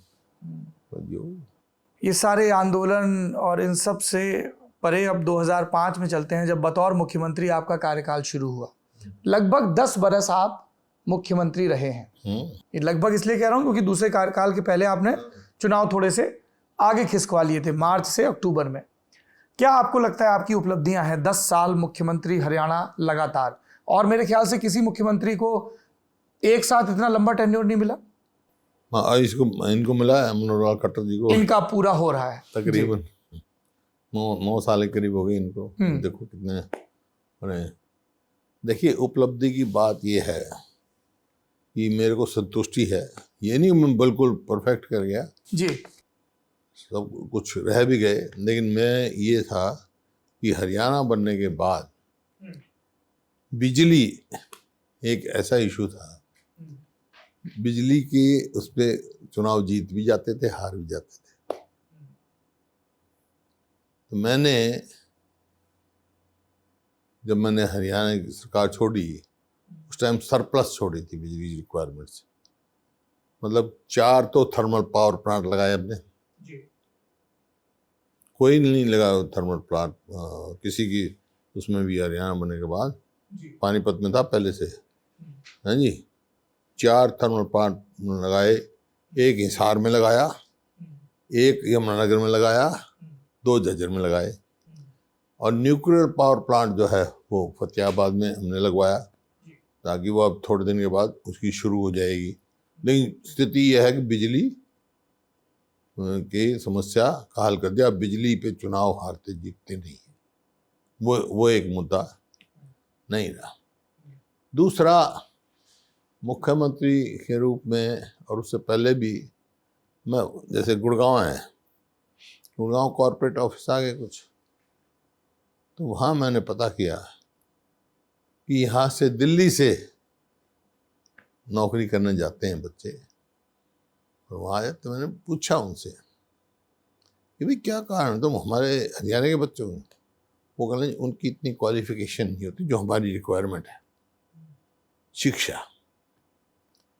फिर उस पर शिक्षा पे मैंने किया। शिक्षा का आप देखो, पूरे प्रदेश में जाल फैलाया, इतना आज तक नहीं हुआ। पंचकुला से शुरू हो जाओ, national institute of fashion technology हमने किया है, जो अब बन के तैयार होकर शुरू भी हो गया जी। शुरुआत हमारे समय में जमीन हमने दी। फिर कुरुक्षेत्र में देश का दूसरा नेशनल इंस्टीट्यूट ऑफ डिज़ाइन, जो कि अहमदाबाद में है, दूसरा अब कुरुक्षेत्र में है, वो बनाया हमने। वहाँ से करनाल आ जाओ, कल्पना चावला के नाम से मेडिकल कॉलेज हमने बनाया, क्योंकि हरियाणा बनने से पहले और 2005 तक जब हम बना, एक ही मेडिकल कॉलेज था, वो जो हरियाणा बनने से पहले बना हुआ था, मेरे फादर के टाइम में बना था वो बना हुआ था, और दूसरा कोई मेडिकल कॉलेज नहीं था। वहाँ मेडिकल कॉलेज बनाया हमने। फिर आप आ जाओ पानीपत में तो इंडस्ट्री का डाउन स्ट्रीम जो इंडियन ऑयल का था वो हमने किया। तो आप आ जाओ फिर सोनीपत जी। सोनीपत में महिला यूनिवर्सिटी और महिला मेडिकल कॉलेज, जो कि देश की आज़ादी के बाद से लेकर अब तक, आज़ादी से पहले एक ये था दिल्ली वाला सरकारी क्षेत्र में है ना, लेडी इरविन शायद मेडिकल कॉलेज जी, या दूसरा कानपुर में हरियाणा में बना, पूरे देश में जो सरकारी क्षेत्र में केवल महिलाओं के लिए मेडिकल कॉलेज बना, कानपुर सोनीपत डिस्ट्रिक्ट में। और फिर मुरथल में एक वो थी इंजीनियरिंग कॉलेज जो छोटू राम के नाम से, वो उसको यूनिवर्सिटी बनाया। फिर राजीव गांधी एजुकेशन सिटी में IIT का वहाँ बना, ये सोनीपत में IIT का वो बना। डॉक्टर अंबेडकर के नाम से लॉ यूनिवर्सिटी बनाई, और प्राइवेट यूनिवर्सिटी तो वहाँ आई है, आपका SRM, अशोका, और बहुत सारी वर्ल्ड यूनिवर्सिटी, जिंदल यूनिवर्सिटी, ये बहुत आई वहाँ पर। फिर वहाँ से आ जाओ फरीदाबाद, मेडिकल कॉलेज हमने बनवाया फरीदाबाद में, और YMCA में जो था उसको यूनिवर्सिटी का दर्जा हमने दिया, छोटा सा इंस्टीट्यूट था जी, YMCA को। फिर आ जाओ गुड़गांव, देश का पहली डिफेंस यूनिवर्सिटी जी, वो डॉक्टर मनमोहन सिंह से हमने पत्थर रखवाया, वहाँ शुरू करवाई।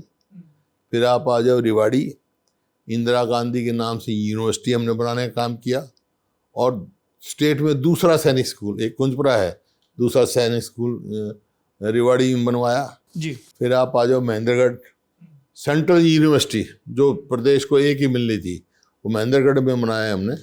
और वहाँ पे जिसमें वहाँ लॉ कॉलेज भी होगा, मेडिकल कॉलेज भी होगा, हर वो होगा, बहुत बड़ी सेंट्रल यूनिवर्सिटी वहाँ महेंद्रगढ़ में बनने जा रही है, हाँ जी। फिर आप आ जाओ भिवानी में चौधरी बंसीलाल के नाम से यूनिवर्सिटी बनाई हमने।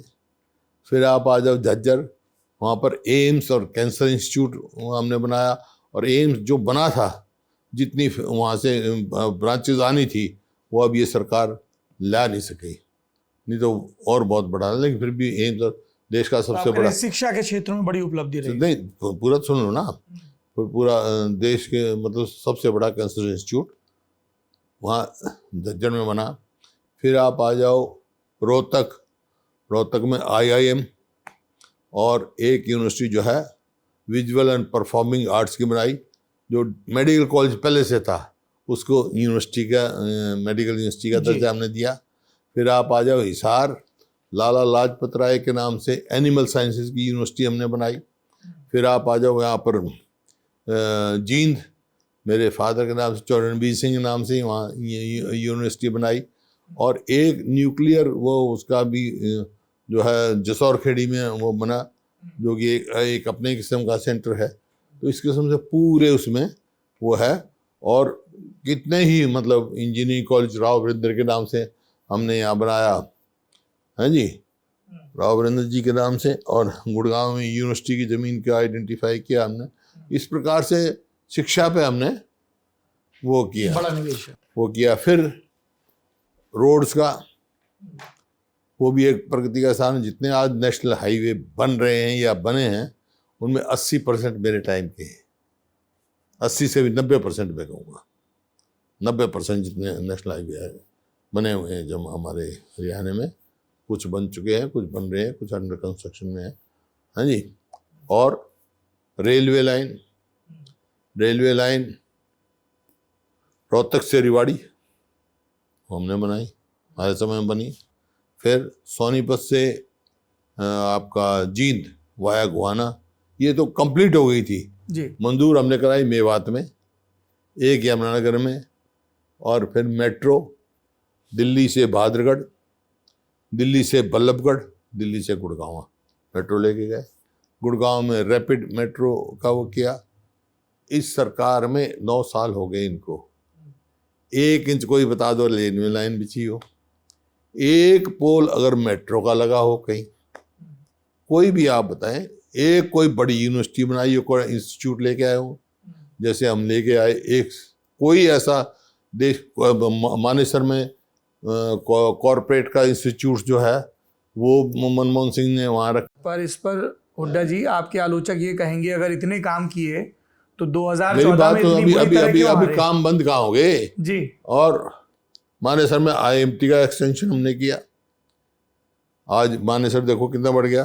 फरीदाबाद में आईएमटी हमने बनाई, अपने रोहतक में आईएमटी बनाई, खरखौदा में बनाई, अम्बाला में शाह में इंडस्ट्रियल वो बनाया हमने। और जींद के बाद जो होना था वो रेलवे कोच फैक्ट्री, वो तो चली ही गई है जी। ये अपना पर इसमें सवाल ये पूछा जाता है सर, आप इतने काम गिना रहे हैं, फिर 2014 में इतनी बुरी तरह से क्यों हारे, तीसरे नंबर पर चले गए? नहीं, तीसरे नंबर पे तो चले गए, वो तो ठीक है, क्योंकि 2014 में हमारी सरकार थी और हमारे से पहले 2014 में नरेंद्र मोदी प्राइम मिनिस्टर बन चुके थे जी। हमारा चुनाव बाद में हुआ था। हाँ, तो लोकसभा में भी हरियाणा बुरी तरह से हारे थे। हाँ, एक पूरे देश में आ रहे ना। क्या वजह थी? यहाँ क्यों, राजस्थान में भी आ रहे जी। कहाँ नहीं आ रहे, हरियाणा पूरे देश में कहाँ से कहाँ पहुँच गए हम 14 में भाई। 14 से पहले तो देश में कांग्रेस थी। क्या वजह क्या रही? वजह तो ये राजनीति में है, कभी दो सीट थी, कभी भारतीय जनता पार्टी की जी, इतनी सीट बढ़ गई। कांग्रेस बिल्कुल वो थी, 2004 में फिर सत्ता में आ गई। ये तो पर कारण तो होते हैं ना कुछ, आपको कारण क्या तो लगता है क्या वजह थी? अलग अलग कारण होते हैं जी। हरियाणा की वजह क्या थी? नहीं, हरियाणा की वजह नहीं थी, खाली हरियाणा की वजह से नहीं होता, एक राष्ट्रीय उसका भी एक हवा बनती है। नहीं, मैं विधानसभा के संदर्भ में पूछ रहा हूं। हवा होती है ना, उससे पहले भारतीय जनता पार्टी की सरकार बन चुकी थी जी। तो उसी मोमेंटम की वजह से आप बोल रहे हैं उनको 47 मिल गई यहाँ। काम कौन देखता, फिर वही कारण होते हैं। और 2019 में रिपीट भी हो गई उनकी। 2019 में तो मैं बताया, लोगों ने तो मन बना दिया था कांग्रेस बनाने का, वो हमारे को नहीं पता लगा। दुष्यंत चौटाला से 2019 को तोल के देख लिया ना उन्होंने। हाँ भाई 2014 में और 2019 के बीच में उनकी सरकार देख ली जी। और वो फिर आपने नतीजा देख लिया। दुष्यंत चौटाला जी की तो कोई मतलब उनकी मेरिट नहीं है ये, मैम वो हमारी कहीं ना कहीं कमी रहेगी होगी। सीटें तो जीत के लाए 10 हैं 10 सीटें तो जीत। वो कौन सी सीटें जीतते हैं अब मैं ज़्यादा डिटेल में जा, लेकिन हमारी कहीं ना कहीं कम रहेगी होगी, टिकट वितरण में रह गई होगी, कहीं रह गई होगी, कम नहीं ठीक देख सकोगे। लोगों ने तो इनके तो खिलाफ फ्री हैंड नहीं मिला आपको सब सीटों पे। ये तो वो कह रहे हैं, ये तो मतलब कह रहे दुष्यंत चौटाला जी तो कह रहे थे इनकी पार्टी तो जेजेपी पार्टी, व्यक्ति की क्या बात कहूँ मैं, भाई इनको यमुना पार करो। और ये बीजेपी कह रही थी 75 पार करेंगे हम, या कोई मेल तो नहीं है। लेकिन जब नतीजे आए तो दोनों बन गए यार, स्वार्थ सिद्ध करने के लिए बने हुए हैं। और गठबंधन सरकार जब यही कारण है जो मैं बता रहा हूँ, 2024 में लोग मन बना चुके हैं कांग्रेस की सरकार आएगी। क्या 2019 में हरियाणा विधानसभा के नतीजे आने के बाद कांग्रेस की तरफ से दुष्यंत चौटाला को संपर्क नहीं किया गया था? नहीं, आपके स्तर पर नहीं हुआ था या दिल्ली के स्तर पर भी नहीं हुआ था? दिल्ली कहीं किसी स्तर पे नहीं हुआ था, लेकिन ये है कि मीडिया में हुआ था, मीडिया के स्तर पे हुआ था। इनका ये आया था कि भाई हम उसका समर्थन करेंगे, जब देखा किसी मेजोरिटी नहीं है, उस पार्टी का समर्थन करेंगे जो हमारी ये मानेगा 5100 रुपये पेंशन करेगा और इतनी मतलब नौकरियों का कुछ था। तो मैंने जवाब में ये दिया था, ये तो मीडिया का, आप रिकॉर्डिंग कहो तो मैं मंगा दूंगा, शायद देखिए मंगा दे अभी आपको जवाब। मैंने ये कहा था कि हम सत्य मंजूर करेंगे, लेकिन ये फिर वहाँ से चले, दिल्ली की सड़कों में पहुँचते पहुँचते हो गया। संपर्क हुआ आपकी तरफ से चौटाला को? नहीं, जब आपने ये बयान दिया होगा फिर अपने दूत भी तो भेजे होंगे। नहीं, दूध का मैंने बयान दिया, पर ये इनकी मर्जी थी, गठबंधन इनसे कर ही दिया। 3 बड़े विवाद हैं जिनमें आप अपने राजनीतिक बयानों और क्रियाकलापों से इतर, जिनको लेकर जब सुर्खी आती है तब अखबारों में आपका जिक्र आता है। पहला है Robert Vadra DLF land deal मामला। क्या मामला है सर ये?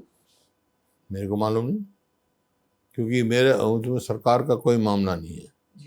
सरकार ने किसी को 1 इंच अलॉट नहीं करी, मैं जहाँ तक मेरी सरकार है, वो तो बिटवीन 2 पार्टीज है। 2 पार्टीज है, उनका क्या लिया, एक पार्टी ने एक दूसरी पार्टी से क्या डील वो किया। अक्टूबर 2012 आपकी सरकार, आप मुख्यमंत्री, चकबंदी महानिदेशक अशोक खेमका, उन्होंने सौदे को रद्द किया, रिपोर्ट दी जिसमें कहा गया कि गड़बड़ हुई है, और तब आपका बयान आया था कि अशोक खेमका के बयान सरासर बकवास हैं। क्या बयान किया? अशोक खेमका के जो बयान आ रहे हैं बतौर चकबंदी तो महानिदेशक, अब ये सरकार कह रही है अशोक खेमका के बयान पे। जी, अब क्या है उसमें, क्या तथ्य है? वो कोई तथ्य नहीं है, कोई गलत काम हमारी सरकार ने नहीं किया। 2018 में आप पर एक मुकदमा दर्ज हुआ, धारा 420 धोखाधड़ी और बेईमानी से संपत्ति की डिलीवरी के लिए प्रेरित करना, धारा 468 धोखाधड़ी के उद्देश्य से जालसाजी, 471 जाली दस्तावेज को असली के रूप में इस्तेमाल करना, और 120 भी 471 और 120 भी गुरुग्राम के खेड़की दौला पुलिस स्टेशन में। हाँ। इस एफआईआर में आपका भी नाम है। ये क्या मामला है सर? मामले कहीं कोर्ट में केस चल रहे हैं जी, वो तो राजनीतिक प्रतिशोध के ही है। और जो एसआईटी बनी मार्च 2023 में जांच के लिए, एसआईटी बनी हुई, जब एक तरफ हाई कोर्ट में बयान दे दिया भाई उसमें कोई हमने निम्नता नहीं मिली गई, तो एसआईटी बना दी, चल रही है। उस समय आप लोगों के द्वारा ये कहा गया कि वाड्रा को क्लीन चिट मिल गई है, लेकिन तब हरियाणा मैंने सीएम तो कभी कहा नहीं जी, क्लीन चिट या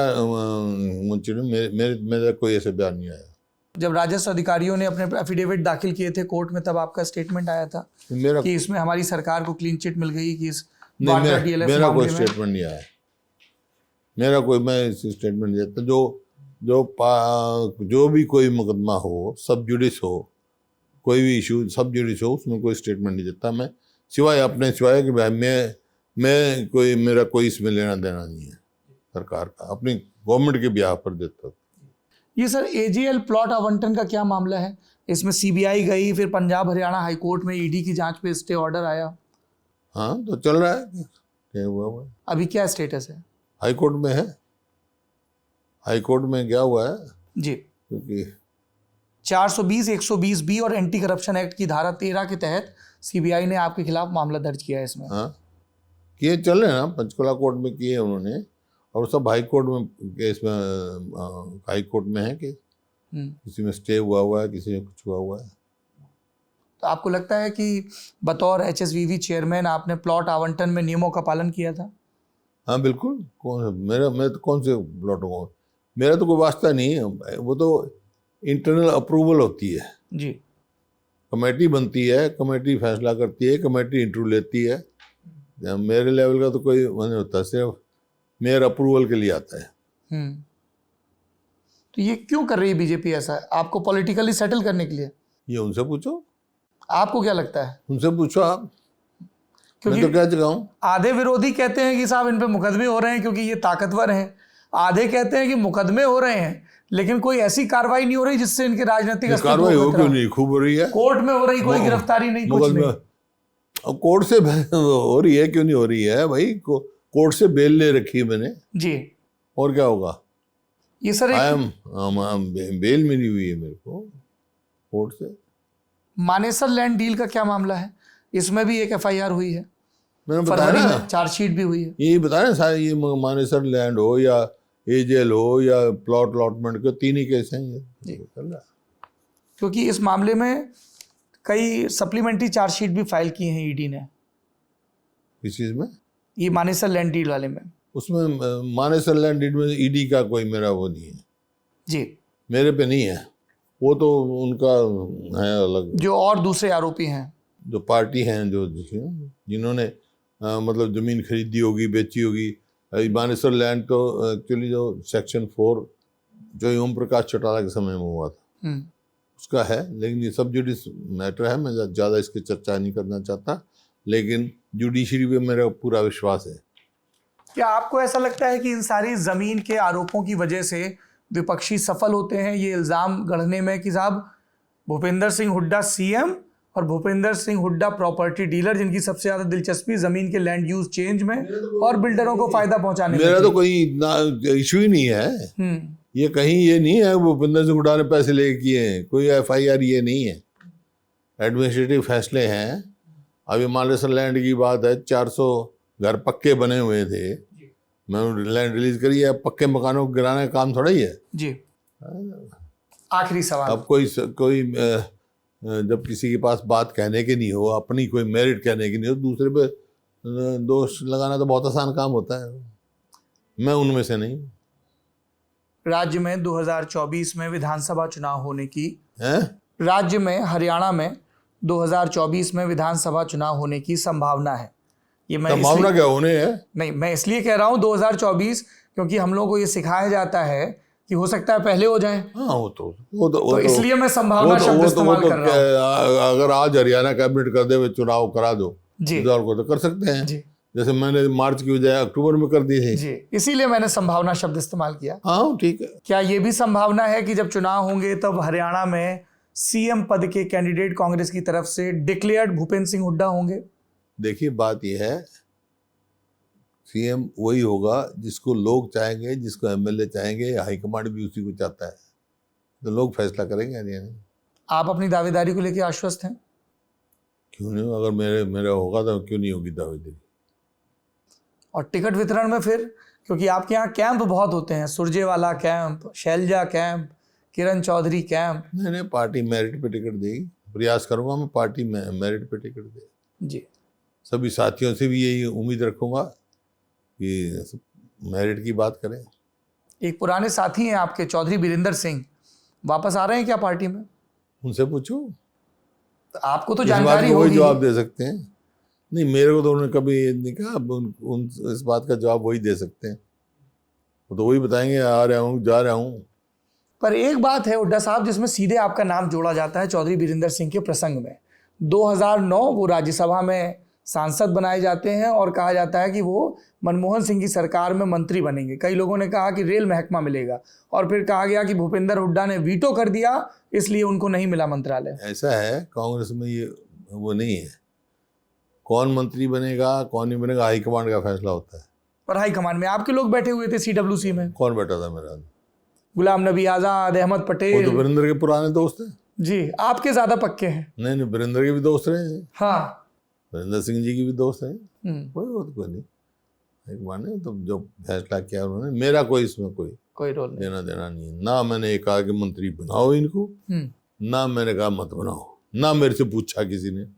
अच्छा, हरियाणा के बगल में उत्तर प्रदेश है। उत्तर प्रदेश के एक राजनीतिक प्रयोग की चर्चा हो रही है हरियाणा में। 2012 में जब समाजवादी पार्टी को जनादेश मिला तब पार्टी के सुप्रीमो मुलायम सिंह यादव ने मुख्यमंत्री के पद पर बिठाया अखिलेश यादव को। आपकी पार्टी के कई युवा समर्थक और विधायक ये पूछते हैं कि अगर 2024 में हरियाणा में कांग्रेस सत्ता में आती है तो क्या भूपेंद्र हुड्डा भी अपनी जगह दीपेंद्र हुड्डा को मुख्यमंत्री की कुर्सी पर बिठवा देंगे? देखिए, आप जो बात कह रहे हैं वो रीजनल पार्टी कह रहे हैं। जी। मुलायम सिंह की रीजनल पार्टी थी, जी। हमारी नेशनल पार्टी है, वो पार्टी फैसला करेगी। और दीपेंद्र हुड्डा की संभावनाएं लगती हैं आपको? पार्टी फैसला करेगी, क्योंकि आप भी सांसद रहते हुए मुख्यमंत्री बने थे। पार्टी फैसला करेगी। ये तो सांसद रहते हुए बनाएगी, किसको बनाएगी, कई दफा बगैर सांसद और विधायक के भी बना देती है, पार्टी फैसला करती है। चलिए, आप सुन रहे थे भूपेंद्र सिंह हुड्डा को 10 बरस तक हरियाणा के मुख्यमंत्री रहे और फिलवक्त हरियाणा में कांग्रेस का सबसे बड़ा चेहरा। बार बार प्रकारांतर से बातचीत में ये जिक्र आया कि जनता जिसको चाहेगी और जनता जिसको चाहती है वो बनता है विधायक, और ये तो सर्वविदित है कि विधायक दल में बहुमत कांग्रेस के भीतर भूपेंद्र सिंह हुड्डा को हासिल है। अब सवाल ये बचता है कि जब टिकट वितरण होगा, एजेंडा डिसाइड होगा, उसके बाद किसकी चलेगी, क्योंकि राजनीति में जो सबसे ज्यादा तयशुदा लगता है कई बार वही पलट जाता है। जमघट में सत्ताधीशों से, सत्ता के दावेदारों से सवालों का सिलसिला चलता रहेगा। आप बने रहिए ललन टॉप के साथ। हुड्डा साहब, आपने इतना वक्त दिया, बहुत बहुत धन्यवाद, बहुत बहुत शुभकामनाएं। धन्यवाद, थैंक यू।